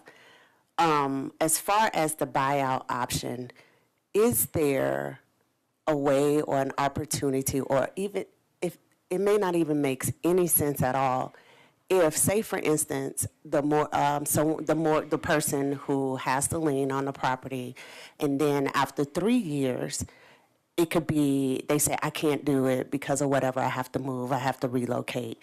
And then the buyout option could be, say, at 35% after 3 years. Say, for instance, someone stay in until 5 years, then it goes down to 25%. And then if it's the 9th year, can it be 10%? We certainly looked at scaling it like that. I think we were trying to be flexible without being complicated. Okay. But that is certainly an option. And we pulled up some code language that might help inform this buyout option. Under our current affordable homeownership deed restriction, the council may consider, so a homeowner would have to come to council, there is a buyout option there. For exceptional circumstances involving significant disruption to the local economy or an individual financial hardship. So it's more restrictive than what we have. It doesn't include that relocation and family change of status.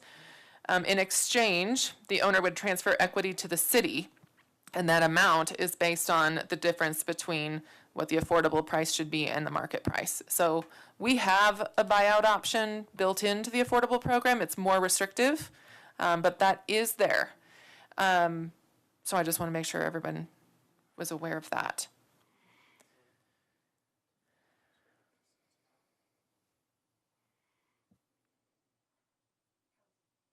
Councilor McCoy. Thank you, Mayor Peck. Well, you're asking a couple of questions here, and I like the top three. I agree with Councilmember Martin. Having lived through that and having been on council at the time in 2008 through 10, it was absolutely miserable for people. And I can tell you that people were looking for every opportunity to get out if there was an opportunity to move somewhere and make a better life for their families, even if it had included serious loss and moving across the country. So, you know, I think we should always keep that in mind. I do like what Councilmember Yarborough is bringing up here in regards to kind of a tiered system, in the sense that, you know, you played by the rules, and then all of a sudden at the very end or somewhere in that component there, you can no longer, you know, keep it rolling because of some serious circumstances. I like the idea of being flexible for folks, because, you know, the whole idea of getting in here, people are really kind of jumping through that fiery hoop.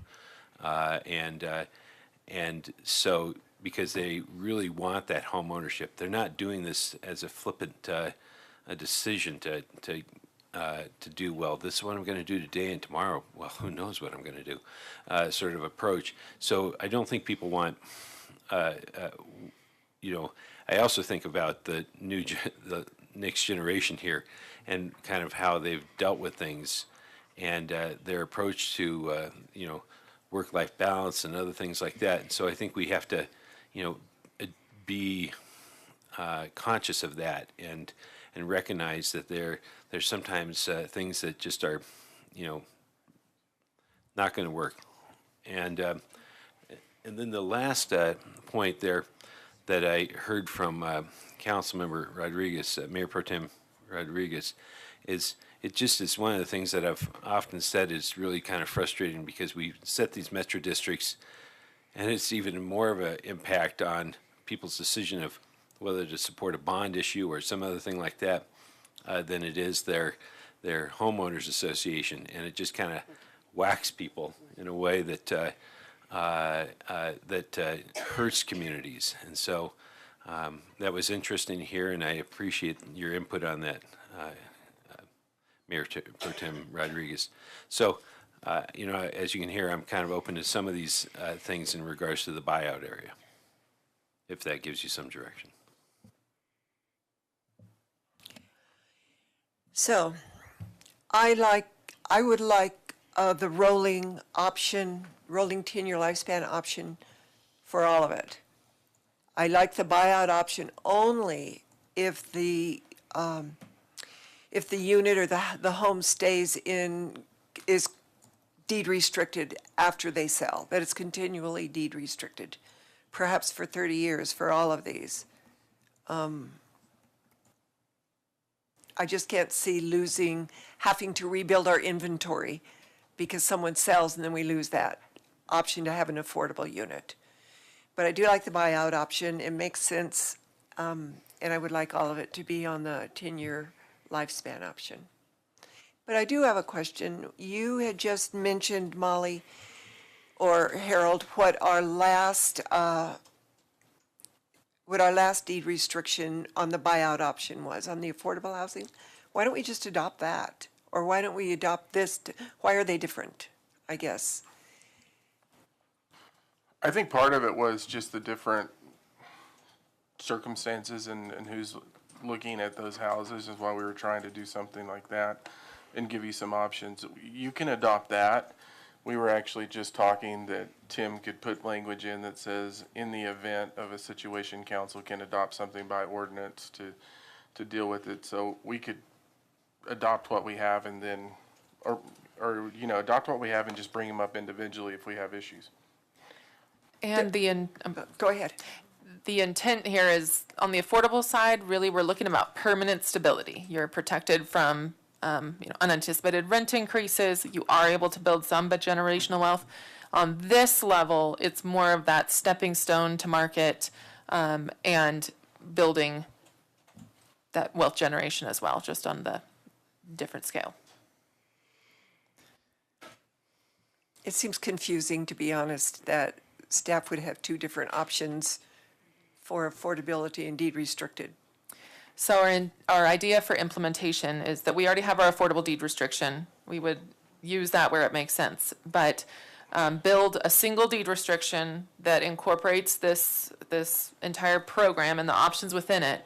And then for a project that comes through, if there's something not applicable, you can strike it so that it's tailored down to this specific project. But to try and make implementation simple, have it all built in at the front and then reduce down, rather than tailoring it every time. Okay. That's the idea. Okay, so that was my input. Did you want to make another comment, Mayor Pro Tem?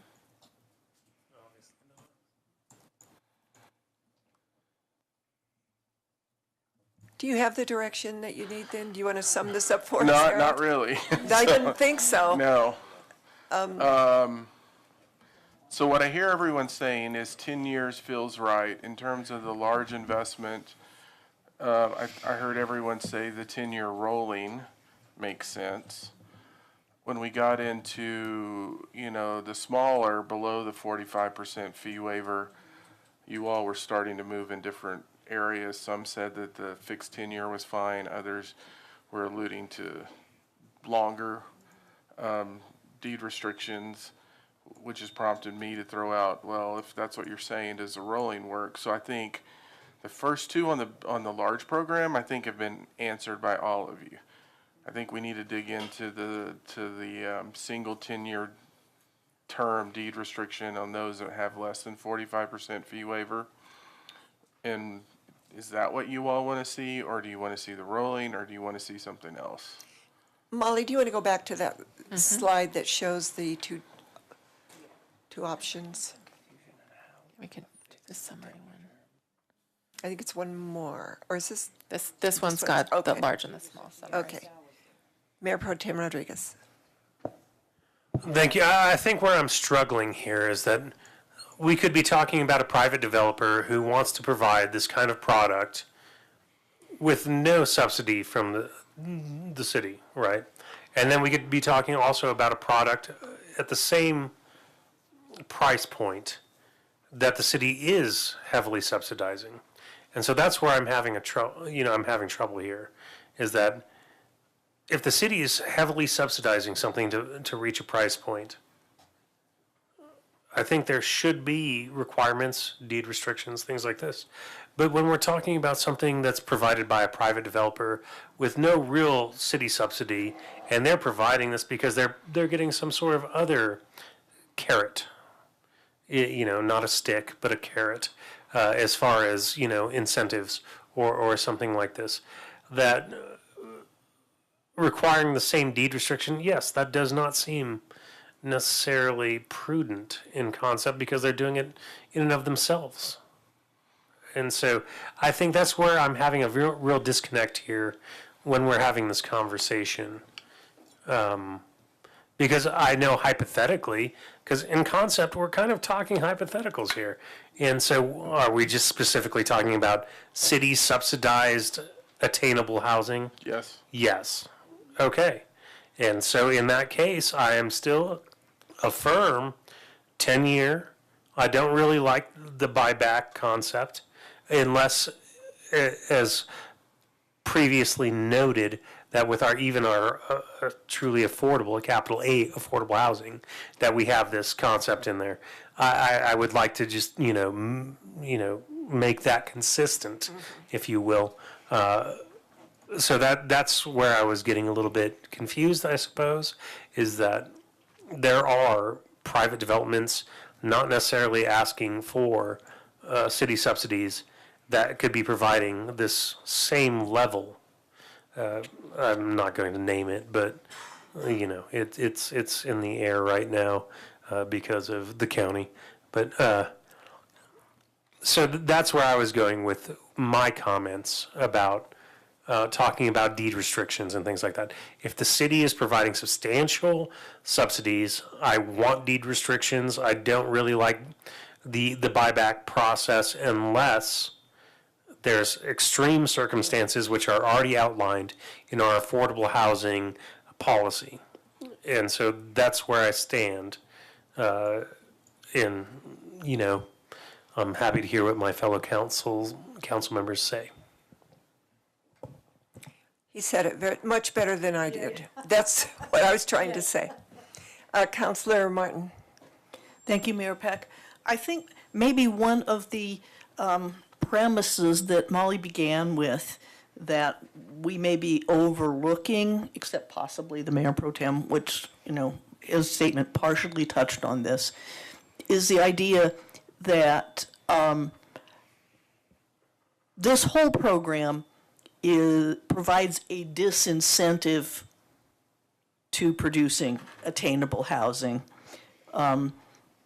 because it squeezes the addressable market for the developer or for the builder, really, of the actual dwelling units.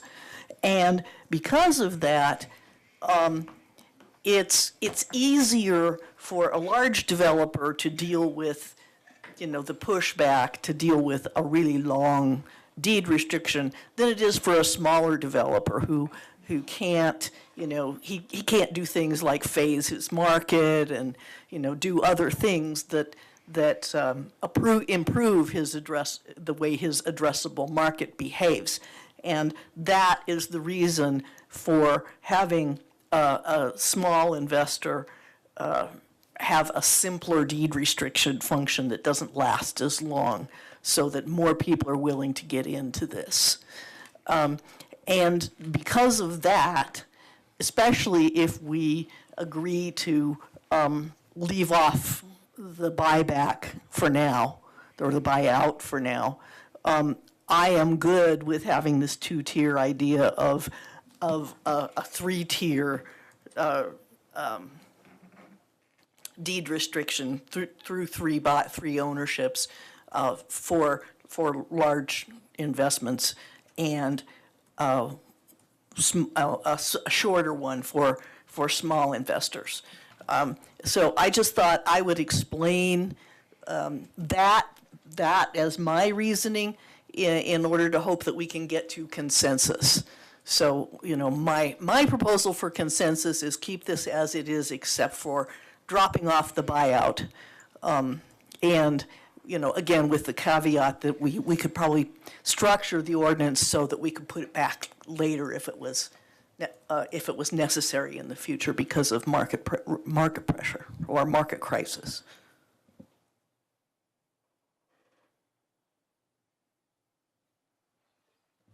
Councilor Hidalgo-Ferring. Thank you, Mayor.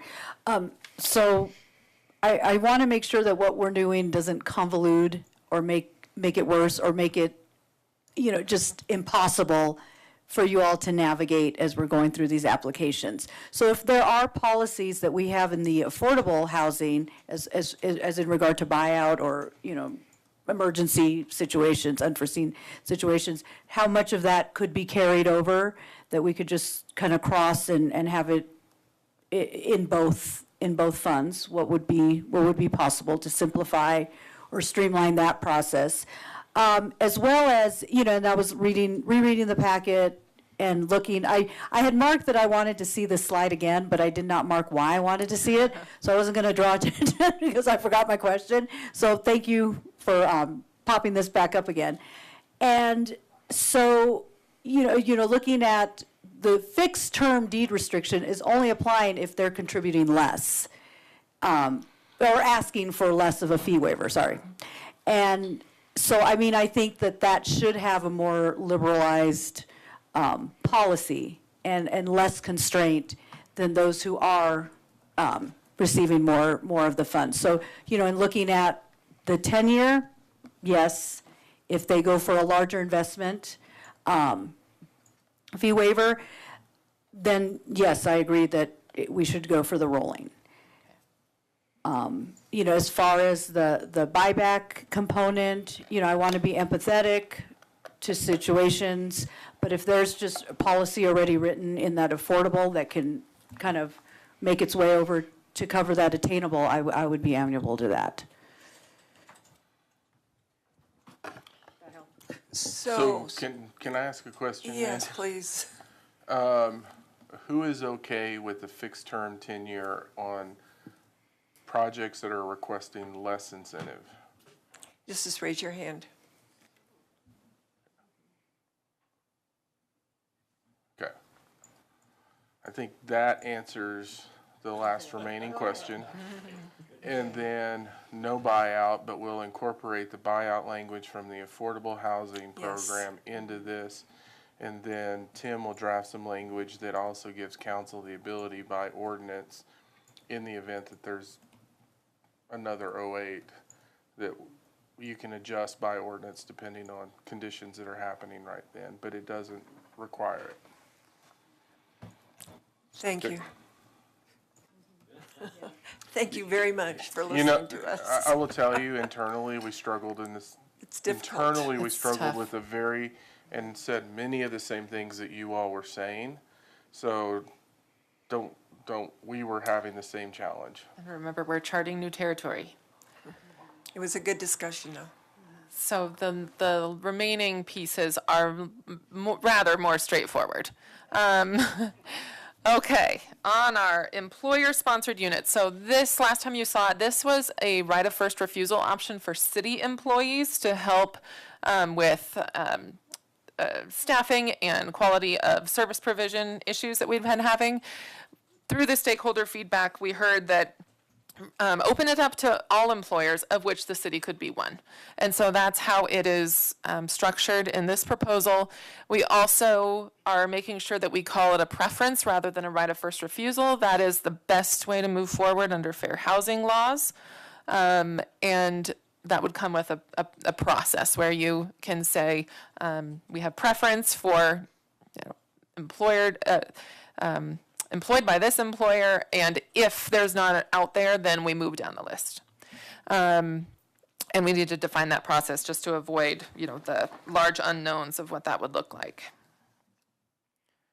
So here's our recommendation for discussion regarding employer-sponsored units, kind of what we just said, the preference option, and then when it comes to the actual implementation of this, if an employer wants to participate in this, and recall that we have this is built into the point system. So we are trying to encourage developers to partner with employers to come together and make this happen. So you could, as an employer, either invest in the development costs up front, in which case you would follow a wait list or a lottery process that the city defines that then they could use for their employees. And then that preference would drop after 60 days on the market. If they can't sell it, the developer does not want to be holding on to those units for so long if you can't fill them with that preference. Or an employer could commit to buy in bulk once constructed. So that means their money's coming in at the end of the process. And at that point, they own them and they are selling them. So they can follow their own lottery process. The city process is is off at that point. And then also, the permanence of that restriction could be negotiated with the employer, since there would be some sort of development agreement in that instance. And if they want them permanent, they could do that. If they want it one time for one buyer, they could do that for those ones that they are specifically investing in to serve their employees. And what shifted in this conversation was there were some comments from people in the meetings that said, well, what if the school wants to put 10 acres of land that they own? They should be able to say, what's the percentage of this to the total cost? Or What if a private employer owns land and wants to do it? So that's what shifted this. And then going back to, this isn't a fee offset. That's the important piece on our utility funds in terms of still having that preference. Mayor Pro Tem Rodriguez. Oh, thank you, Mayor Peck. Just curious if this proposed program, I guess, if you will, would be able to extend to, say, a employer wanting to buy current properties on the market and then opt into a program, for instance, saying that, okay, you know, they may not want to invest in a new development, but just buy existing properties on the market and then opt into a program. Is that something that's feasible? Well, so this is regarding building permit fees. Right. So that's how it's structured here. I Right. think that would be probably a separate program that we have not yet explored. But Okay. Well, yeah, I see the permit fees and everything, but some of these other things could play into, say, they could buy a portfolio of homes and say that they are employer-owned homes and that you have to be an employee to live in these homes. that's the company town model. Sure. That's kind of what that is. I think our involvement on that would be dependent on what kind of fee waivers are they looking for, because they may not look for any. Right. Depending on the but if, let's say, somebody bought. Well, they could look for deed restrictions, for instance, but Correct. voluntary deed restrictions, obviously, because they'd be the ones purchasing the homes. Or So, if there was a condo for sale that someone Yes. was building and someone wanted to buy it and maybe negotiate something for reductions, or they were planning to build it, and then they wanted the fee waivers, different ways that you. Sure. They would really need something from the city financially, and this is really built on fee waivers versus. absolutely. Yeah. But I could think of an instance where, say, they'd buy an entire, apartment complex, if you will, and then turn that into employee housing, if you will. And so you could see where they could look for possibly waivers, or not fee waivers, but maybe some sort of a tax holiday, if you will. And so I was just wondering if maybe that could be an option that we look at when we talk about employee housing when it comes to that. And so not necessarily, as far as this is concerned, fee waivers, if an employer is going to make a very significant investment, I'd be happy to look at that, and Ed would be in support. Yeah, I would say, I guess, if, let's say, you bought a historical building, that's currently rental market, and you wanted to come in and gut it and then create condos, and they would probably then want to kind of go into this program, because that's where I think the fee waivers would make sense to them. And so I think they could do that in the way it's drafted. Councilor Hidalgo Faring. Thank you. So, as I'm looking at how, employer investment, so it's employers then would be investing into paying fees, or? More partnering with the developer. Okay, so And it's so they nothing would- that we would kind of navigate or facilitate, it would be contracted between those two parties? It would, and basically they agree to that earlier in the process so they could gain from those points on the scoring. Okay, okay, and then, so then, and really, what types of employers would really benefit as far as size-wise? Like more your larger, or? That's what we would expect, but it really is open to any employer. Okay, okay, and this was gonna be the question I was gonna ask at the last, so that's why I felt like, okay, I'll wait, because I knew you were gonna bring it up. But, so I do like the idea of, that preference instead of first right of refusal, but, giving preference to city employees, to people who already work in Longmont. I do like that, trying to find a way to enhance that. And, you know, that's an interesting point that the Mayor Pro Tem brought up. However, you know, I love my teacher peeps, but I do not want to live by them. So, just cautioning on that one. So, yeah, so, you know, I'd really like to be able to put our energy in looking at new development and giving options for where residents or where employees who work in Longmont kind of want to purchase. So, you know, I am very interested in seeing more and finding out how we can make this particular structure work in this program. Councilor Martin. Thank you, Mayor Peck. This company town excuse me. Company town model is kind of the inverse of a housing ownership problem that we're seeing nationwide, which is companies buying up lots of real estate and renting them, you know, and this has all sorts, has market distorting in many, many ways. And I've been kind of casting about and asking Harold questions and stuff about what we can legally do to minimize that. And so my question here is, since this does minimize that, right? You know, that if IBM is owning this and they're only going to allow their employees who actually work here to purchase these homes, just like Southmore Park back in the day, then that keeps things from turning into rentals, or tends to keep things from turning into rentals. Is it something that we can do with deed restriction, and I'm thinking about the prior program as well as this one, to make sure that these have to be owner occupied? Yes, we can. That's a core provision that as long as the deed, it has to be owner occupied.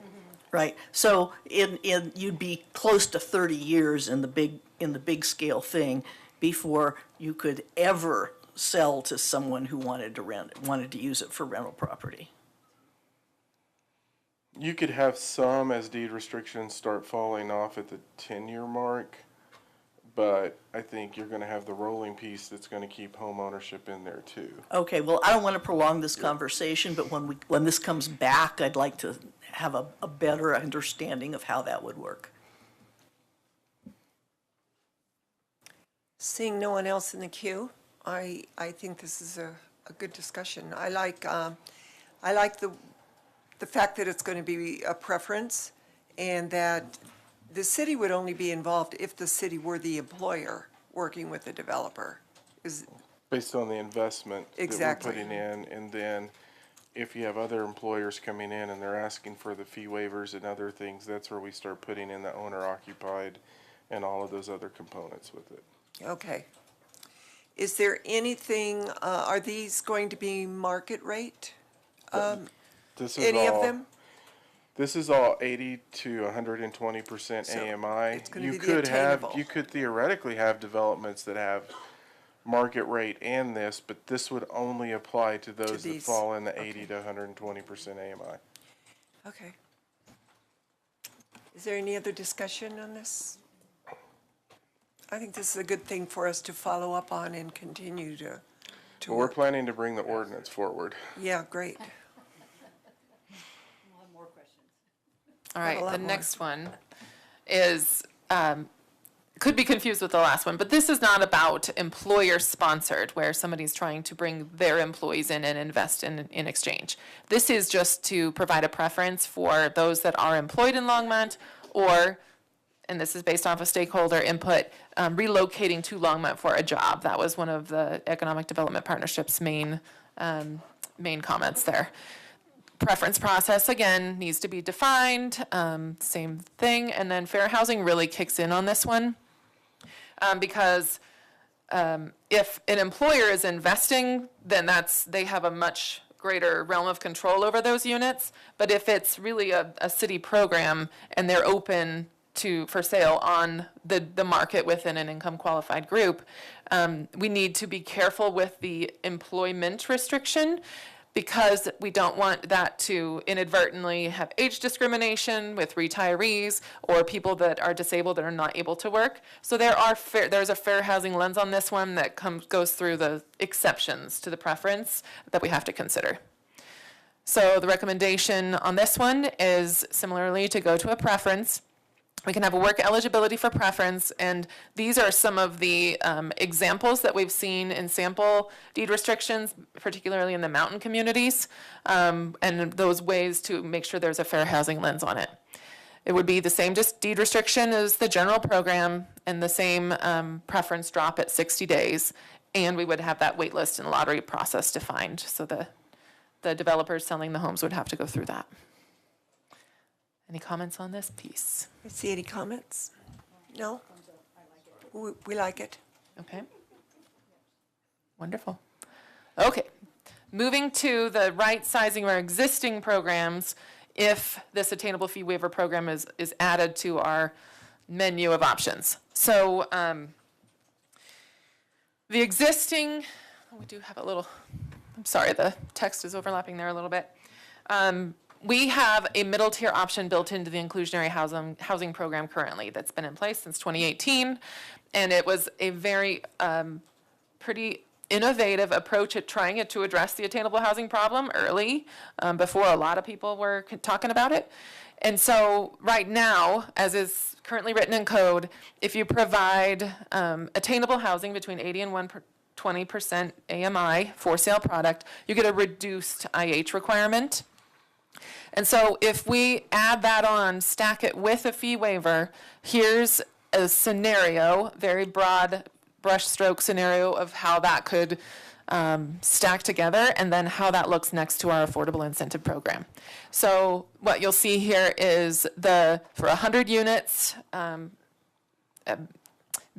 split out with these separate AMI levels, just for a very basic picture. If you're at 120% AMI, by the time you add the fee waiver with the reduced IH requirement, the value of it, the total incentive is 1.5 million. If you're at 110, the total together is 2.5. If you're at 100% AMI, the total together is 4 million. And the problem comes, we're out of balance with the affordable incentive program, because right now we have the affordable fee waiver and the fee offset program, and that comes to 2.8 million. And because there's no IH requirement, they're already affordable, that piece is zero. So we're out of balance here. So talking about the options that we've been exploring, the first basic option is to modify the middle tier incentive, and the second basic option is to remove it. If we modify it on the left side, these are the percent of discount to this is actually the percent of IH required, not the discount. That makes the stacking come out to a pretty even distribution. So that would be modifying from 80% IH required to 90% required for that 110 to 120. Modifying from 40% to 70% required for up to 110. And from 0% required to 55% required for that 100% AMI level. And then at the bottom, what you can see is the total incentive stacking is more evenly distributed. You go from 806,000 at the 120% AMI level and moving it down to make sure that the affordable is the most attractive option. The second option is to remove it altogether, and think of it more that that was a midpoint to getting to a true incentive program with fee waivers. And if so, then you see the distribution at the bottom. The attainable incentives are pretty significantly less than the affordable incentive in this case. So, is there any discussion about what we should do with the middle tier incentive? Mayor Pro Tem. Thank you very much, Mayor Peck. I know that I spent a really long time with Harold, with legal, as well as with housing, a little bit before Molly came on the middle tier thing. And I know that I'm pretty sure there's been almost a 0% take rate on it. Yeah, close to. 10 units. 10 units. 10 units in 4 years? Is that what you said? Mm-hmm. There have been some that have attempted and then pulled out at the last minute. Okay. So people have signed middle tier agreements that didn't ultimately end up creating those 3 units. So as novel as we thought it was, it did not have the take rate that we desired, by a long shot. It would hurt my soul to just completely remove it, if you will. My question is, with conversations that staff probably has had, the shortcomings of the program.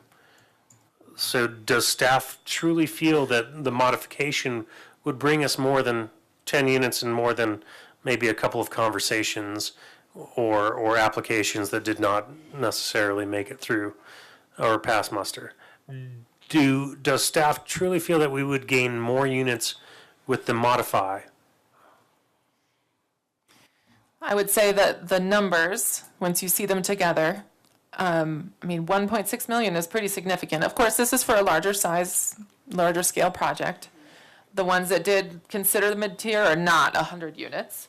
I think that those numbers do look, you can't unsee those numbers. They look pretty attractive.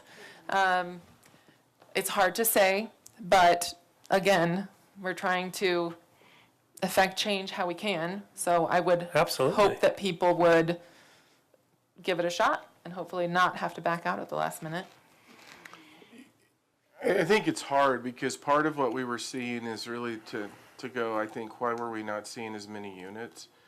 I think in the last few years, in projects that we've looked at, so when you look at inflation and interest rates, completely changed the financial world in terms of how folks were looking at it. And so, I've talked to council about this before. When you look at the range in housing between 80 and 100% AMI, they're facing the same issues that Capital A affordable housing is dealing with because their margins are pretty narrow. What we were trying to do is not disincentivize affordable housing. I think both of these options do that. If we're trying to get more affordable housing and you look at the numbers that are coming in, when you look at the total incentive, I think Molly's right. It's hard for somebody not to see that impact and want to include affordable housing in it.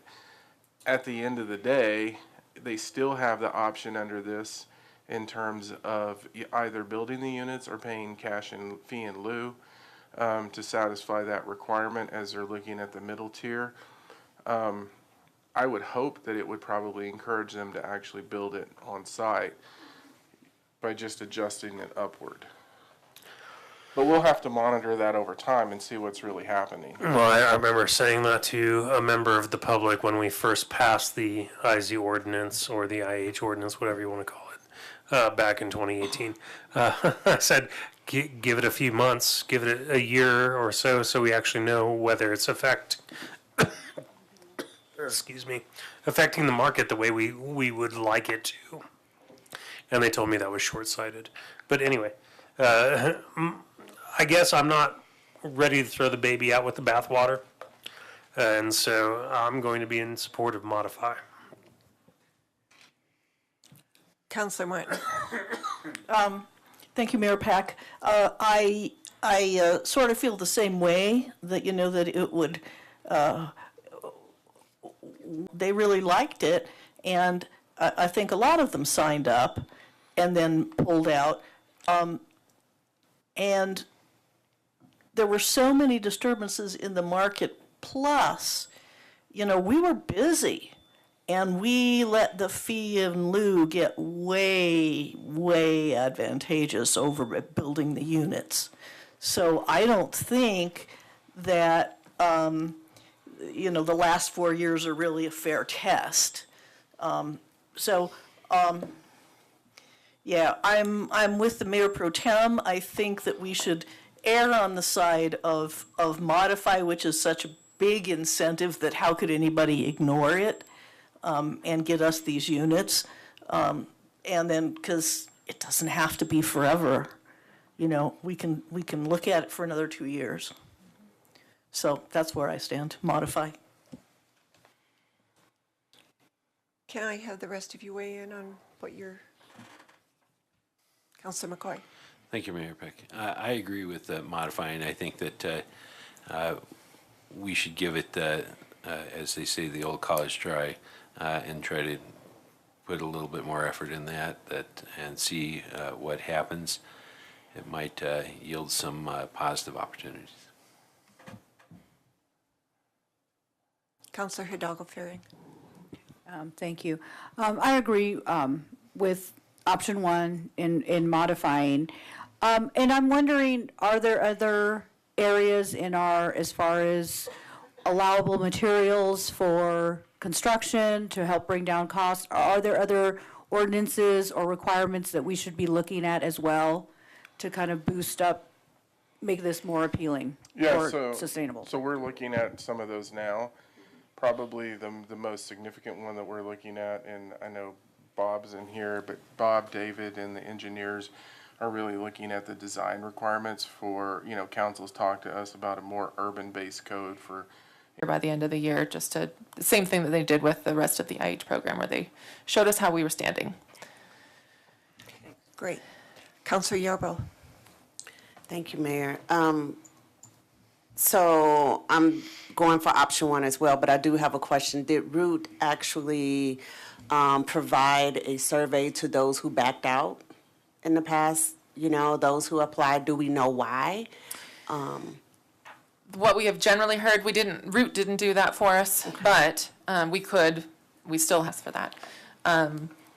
Generally what we've heard is they just, by the time they got down to the end and were fine tuning the pro forma, they just couldn't meet the sales price limits at that time, which is one reason why we went through the effort to update that process as well, to try and fix. And of course that's been in effect now for 1 year, and so we're continuing to track how that has moved the needle. But a lot are also waiting for this to come out. So with all of it, it's all coming together in a puzzle, and we're hoping that altogether they will affect change. That would be nice too. I mean, we're doing option one. It looks like we're all in agreement with option one. But I think it would be nice to know if anyone does back out, although they're waiting for this and then they back out again. I think it would be nice to know, why did you back out? What would you have liked to have seen? What would have been beneficial for you? Just moving forward, because that's information, if we don't know, that we can look at in the future. So, I mean, for me, I would like to know. I wasn't here in 2018, so all of that you all did sound like it was really good, but for us to only have 4, I mean, how many you said in 4 years? 10 and, yeah. So I would like to know, like, a little bit more information as to why. I mean, just like 3 questions, and that's it, after they back out. Yeah, I'll just tell you, we're working on a project, and just the impact of interest rates. I was reading Fed chairman comments today and said to be prepared for 7% interest rates. When I start thinking about a project that we're working on and we're knee-deep in the pro forma, that's a pretty significant hit when you look at the impact of interest. And when you look at it, we've talked about this. What are some of the most significant things in play in terms of affordable and attainable? Land cost is probably the biggest. And then when you start looking at the horizontal infrastructure, because you can scale your housing units from a size perspective, but the base infrastructure still is the base infrastructure that you're dealing with. And when you look at the inflationary increases in materials, those are the things we've been challenged with as we're looking at a different project. And a 1% interest hike can change the pro forma in the blink of an eye. And so I'm not sure that's what they were seeing. That's there. The other thing we've been talking about, time's money on this too, because as you're building your pro formas, what we've learned on the affordable housing side is time is probably one of the most significant impacts in terms of when you're dealing with interest rates moving and things like that. So we're looking at a bunch of different options to try to tackle this. I mean, in many ways, it's death by 1,000 cuts in terms of how we're going to have to deal with this overall affordable and attainable housing. So I'll go with option one as well. You mentioned earlier that one of the biggest costs, or one of the high costs, was landscaping. So along with design standards, perhaps we should bring back those landscaping codes as well and see if we can tweak them. Yeah, and obviously, when we look at our sustainability plan and the climate action work that we're doing, that's what we're starting to talk about, because those things need to align with each other too. I do have a question. Do you, in our development codes, do we automatically put in gas lines? I don't think we're required to, because I know I think that's the developer that has a choice to do that. So let's bring it back those codes as well. Yeah. Because that's expensive and. No. Yeah. It's the developer that has a choice. So we do have neighborhoods in Longmont now that are electric-only neighborhoods. And so, you know, as we're talking about things on the affordable housing side and work that we're doing, we're cognizant of that for a few reasons. Cost is a piece of it. When you're looking at more of a dense urban-based code, and you're looking at your, you know, the different setbacks that you have to deal with when it's gas and water and electricity and these other issues, when you're trying to compress, those are things that we're talking about as well. And so you all will see more in terms of a project we're working on in terms of where those decision points are being made. So maybe at the beginning of the year, we can address several different things here. Yeah, but it's a cost. I It mean, definitely is. Okay. Councilor Martin. Thank you, Mayor Peck. I just had something to add about that, because we do have a set of milestones for changing those rates in the beneficial electrification plan. So I was kind of hoping, Mayor Peck, that you were suggesting compressing those milestones a little bit, because we're seeing an awful lot of developers that are meeting the milestones ahead of the milestones. Not all of them, but some. And so, yeah, maybe now that we've gotten used to the idea that we could pull those dates in a little bit, I'd love that. But that's neither here nor there for this discussion. I just wanted to clarify that. Thank you. Do you have your direction? We do on that one. This We was have easier. one left, and it is also more straightforward. The last suggestion that we would like to bring up for discussion today, we know from the work that we've done in the last 2 years on the housing development side and developing these programs and speaking to developers about pro formas and having them share them with us, et cetera, that affordable home ownership is virtually impossible without deep incentive. Habitat has to help fill that gap with donations and sweat equity, and any other developer of affordable housing would virtually have to come and request council approval of 100% fee waiver to make it work at all. And so in line with trying to make sure that our affordable program is the most attractive option, and because we essentially know that the developments would have to come to you anyway, we were wondering if you would be interested in allowing for administrative approval for 100% fee waiver for affordable home ownership only. We're not talking rentals at this point. And that's the question. That's a tough one.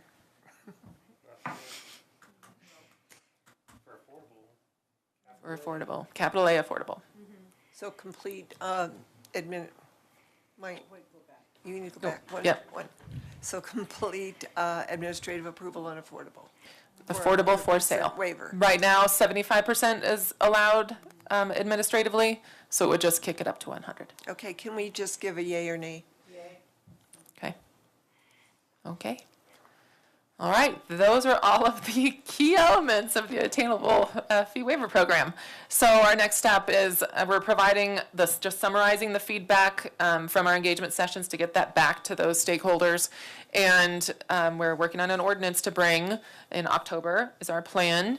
And then we would also, we've already started a term, I should say, a form deed restriction just to help us inform the implementation. So we'd be putting that all together to formalize the details. Okay.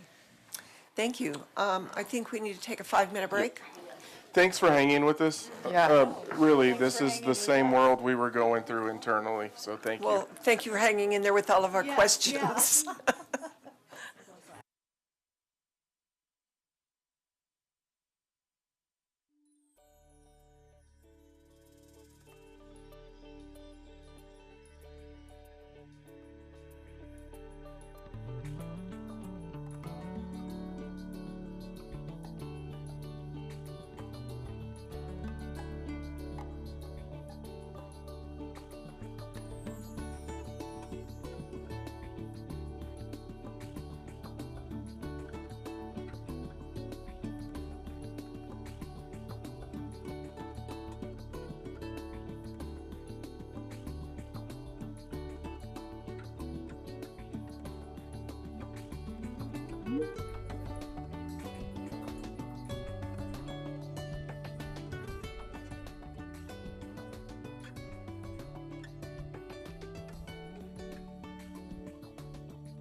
Came down and like pushed the microphone into my mouth.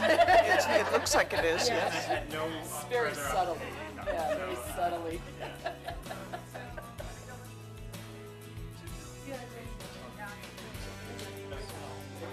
5 minutes. What was in there? I didn't. Pay changes. Pay.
Ten, 9, 8, 7, 6, 5, 4, 3, 2,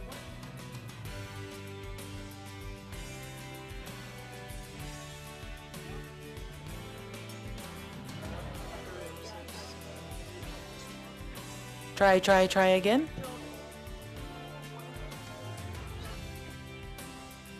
Is it your Teams device settings? What's that?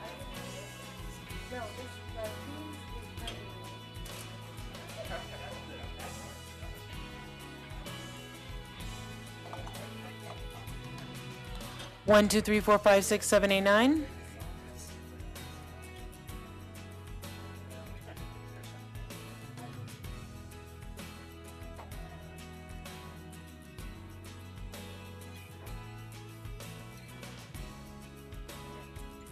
Should I switch to the webcam mic? I'll try it. 1, 2, 3, 4, 5. On those headphones.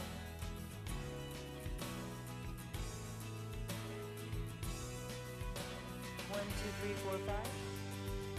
Can you hear me now? You hear me? With a lag.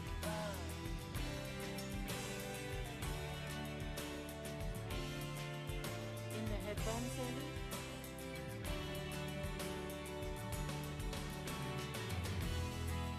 Go headphones.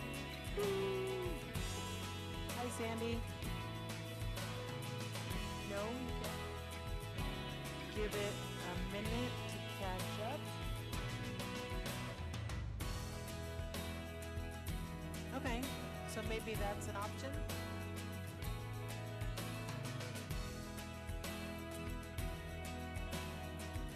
Is this possibly an option, Sandy?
Test, 1, 2, 3, 4, 5. Test, test, test. No.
Are we good to go? Are we done testing?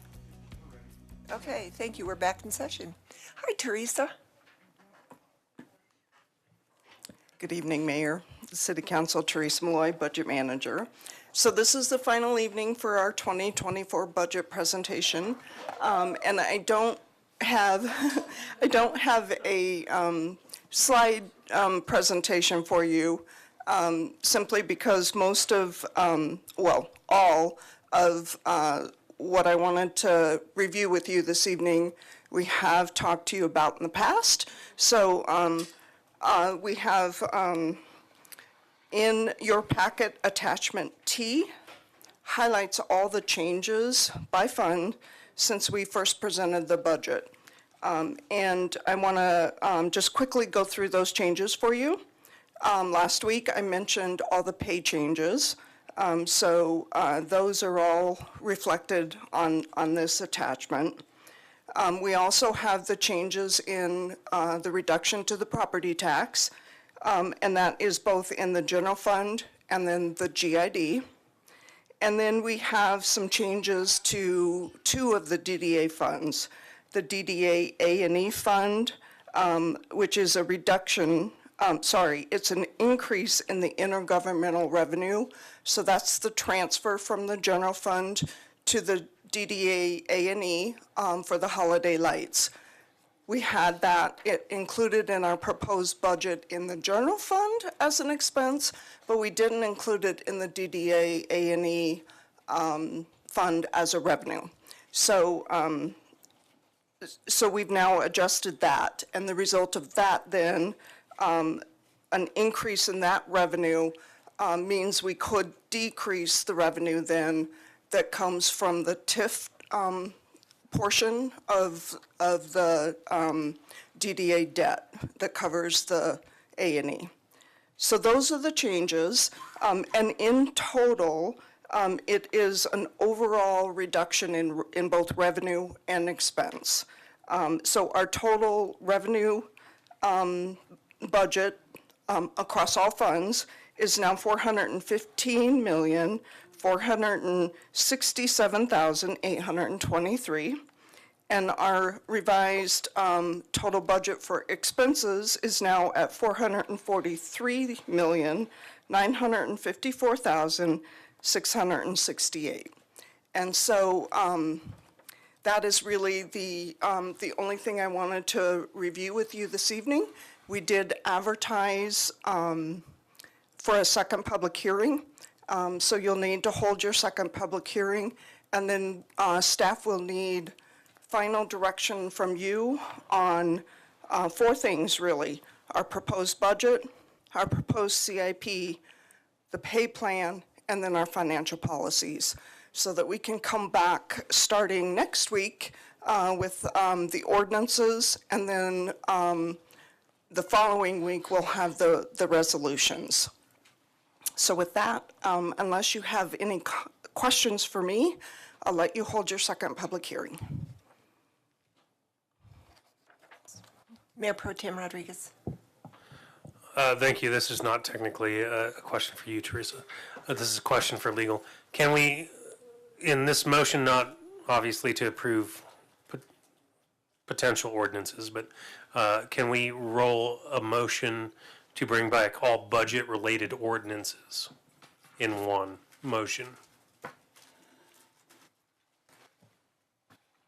Mayor and Council, Eugene May, City Attorney. You can give that broad direction in one motion. Were you pairing it with something else? I wasn't quite. No. That was my question, was that, because Teresa specified 4 ordinances that need to come forward. I think you can roll them up as staff As direction. budget-related, the 4 budget-related ordinances specified. Yes. Okay. And I would just clarify, so it is a combination of ordinances and resolutions. Some of them are resolutions, some of them are ordinances. Thank you. Thank you. I can wait on that motion then. So just to yeah, so the ordinances and resolutions can be wrapped up in one motion, or do you want the resolutions separate? I think since this is not formal final action, just direction to staff, that you can All right. stick them all together. Thank you. And I think budget was probably planning on bringing those as a package. Okay. Are there any other questions for staff on this? Did you want to make that motion then? No, we need to have the. Oh, we need public invited to be heard. You do. Okay. Councilor McCoy. Thank you, Mayor. I had somebody at the farmer's market ask about a budget question, and I just asked Director Marsh about this. If you give just a quick overview, it's about the senior center and what's going on there that this person wanted to know about the budget and how we were handling that, and we had some. It was a very generic question that they had, so you can take it from there. Sure. Mayor Peck, the City Council, Joni Marsh, City Manager's Office. So I am happy to report, I talked to Ronnie about 2 weeks ago, and so we are fully staffed at the Senior Center. So our recreation positions that were, had some turnover and were vacant from 2019 forward are currently both filled. And we've made some great headway and progress. And I believe we're fully staffed, and there's also an additional FTE in the budget for 2024. So we do feel that things are certainly staffed appropriately at this point, and we'll keep our fingers crossed on retention. That's all I wanted to know. I just wanted to make sure that they were happy and that they heard that from somebody that knew the ins and outs of what was going on there. Seeing no other questions in the queue, I'd like to open the second public hearing on the 2024 budget and final council direction. Is there anyone in the public that would like to address this council? Come on up, Diane Christ.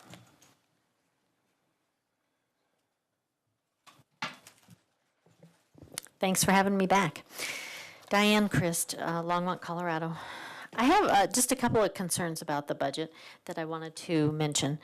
One of them came from the September 12th meeting, and it discussed the police old hire pension fund and also the GERP, which is the General Employee Retirement Plan, that the GERP has been not fully funded since 2008, and that also that money had to be transferred to fully fund the police old hire pension fund. And I just want to request maybe that the council make restoring the retirement funds a priority. Also, it would be nice to know from CFO Golden how many years he thinks it might take to restore the retirement fund, just for transparency purpose and also for planning. If you have extra funds, I know you do sometimes have extra revenue throughout the year, you could kind of take proactive steps towards restoring those funds. For transparency and for confidence for employees and for the public, because when it was discussed maybe of raising the percentage of, what do I call it, the percentage that employees add to the fund out of their paycheck, just that little bit, just that little extra percentage, it comes off their bottom line for their paycheck. So it is, a trickle-down thing. It does affect employees and can affect morale.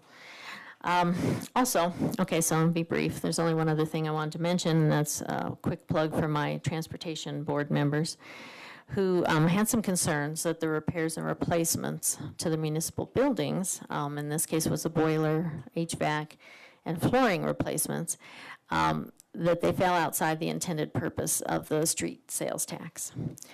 I think right now they're in the transportation CIF fund, although I'd have to see a detail on that.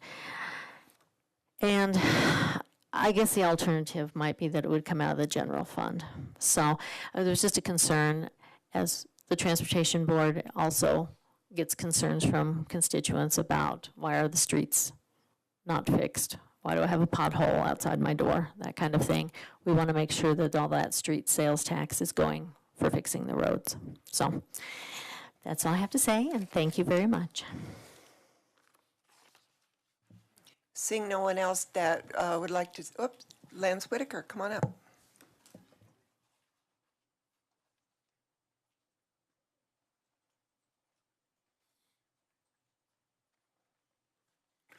Lance Whitaker, 1750 Collier Street. I still worry about the $8 million set aside for street funds also, because like I said, there's going to be an increased strain on the roads due to electric vehicles, whether it be, not having gas tax and the fact that they're a heavier vehicle. So again, I would stress that we need more money for the streets.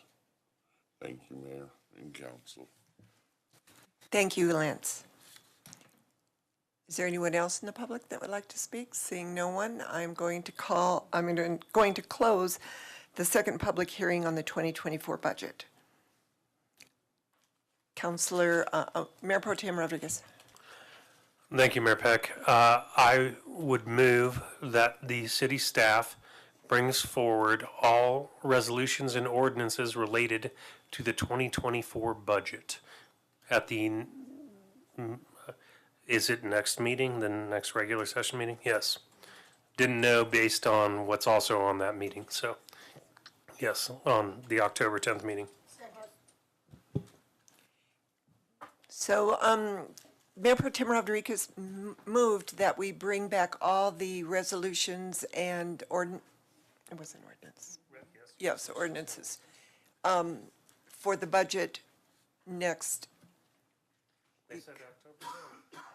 So that was next week, October 10th? Yes. So at the next. Mayor, just if I can correct, the resolutions won't come until the second meeting, so that you're acting on everything, final action on the same night. So the ordinances will come next week, and then 2 weeks later, the resolutions will come when the ordinances are on second reading. I see what he said. He Okay. usually realizes that, but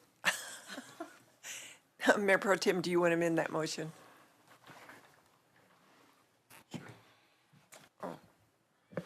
Thank you, Mayor Peck. I amend my motion to bring all resolutions and ordinances at their due time.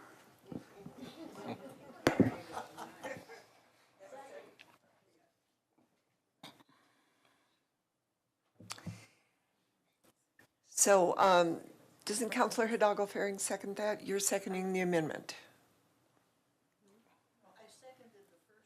I did too, but Okay. I was closer to you. All right. That's fine. Seconded by Counselor Martin. Yes. Let's vote.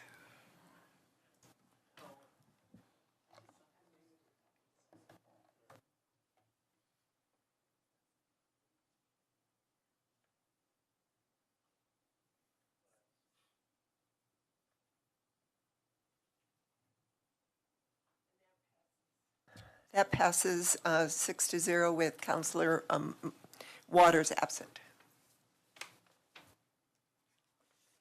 Is that the end of your presentation? Oh, my goodness. I expected more. Thank you. Thank you, Teresa. So we are now at final call, public invited to be heard. Is there anybody in the public that would like to address council? Seeing no one, I will close final call, public invited to be heard. Mayor and council comments. Councilor McCoy. Thank you. So I wanted to thank Donna Lovato, the now retired ex-director of El Comité, for her years of dedicated service to the El Comité board and community, as well as her dedication to the community of Longmont. So I went to her retirement party yesterday, and I just want to thank her and her staff for all the hard work that she and her staff put in, and they put in every day. I agree. Thank you. Counselor Hidalgo Faring. I know yet, it was Monday, so that was just yesterday, right? It felt so long ago. Yeah, so last night I was at the Silver Creek Leadership Academy Expo. So getting the opportunity to meet with our high schoolers and the projects that they're working on and extensions of previous projects that we're working on. And it was amazing. It gives me a lot of hope for our youth, and it kind of reinvigorates, and I think all of us, why we're doing the work we're doing. And, it is really for our future generations of kids. And, I was really impressed.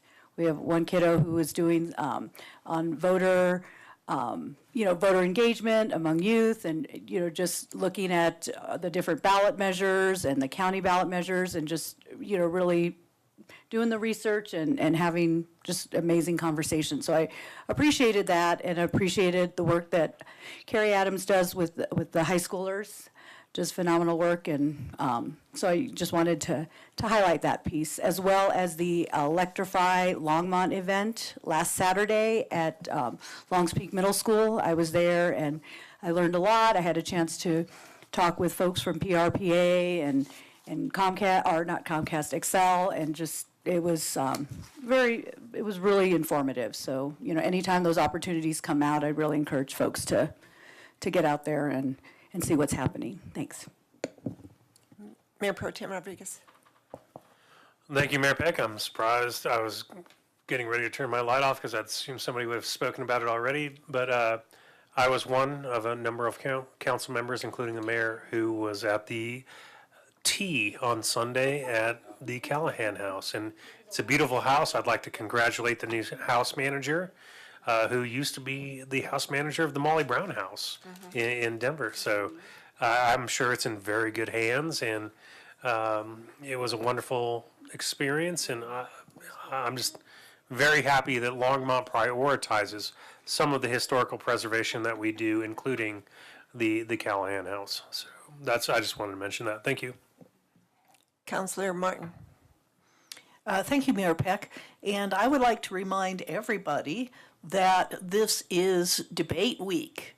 There is a debate or a candidate forum tomorrow for the Longmont Area Dems, but they're a 501c3 and they don't endorse candidates. So I hope all of the candidates are participating in that forum. And then on Saturday, all afternoon and much of the evening, there is the Longmont Public Media series of candidate debates. They're holding real debates with, statements and rebuttals for each seat that is open. And I think that's going to be a very interesting event with lots of networking opportunities in between sessions. So I hope everybody will watch those things. 40 people can attend each debate in person at LPM, and it will also be live streamed, and you can watch it afterwards. I don't know what Longmont Area Dems are doing, but I do know that that they have a Zoom link that you can dial into. So get involved. Councilor Yarbrough. Thank you, Mayor. Since everybody else, I felt left out. I got to say something. So over the weekend, Boulder's Museum is now hosting Colorful Colorado through the African American perspective, proclaiming Colorado's Black history. It will be, the exhibit is really nice. It's a lot of history, a lot of people I didn't know. I'm not originally from Colorado, but I learned a lot. A lot of information is there, so I do recommend those of you who really don't know that much about African American history in the state of Colorado to go and visit. You'll learn a lot. It will be there, I know for sure, for a year, and I think eventually after there it comes to Longmont Museum. But I just suggest that you all go check it out. Educational, take your kids. Thanks. All right. I want to give a shout out to our transportation department that they really got on the airport and 17th Street intersection. And thank Councilor Hidalgo Faring for pushing that and making it happen. So thank you. And also to Susan Bartlett, who gave a great presentation at the Electrify Longmont event. And the city was represented well in both areas. So, City Manager, do you have any comments for us? No comments, Mayor, Council. City Attorney, No comments, Mayor? can I have a motion to adjourn? So moved. Fourth and fifth. Yeah, fourth and fifth. All those in favor? Aye. All those opposed?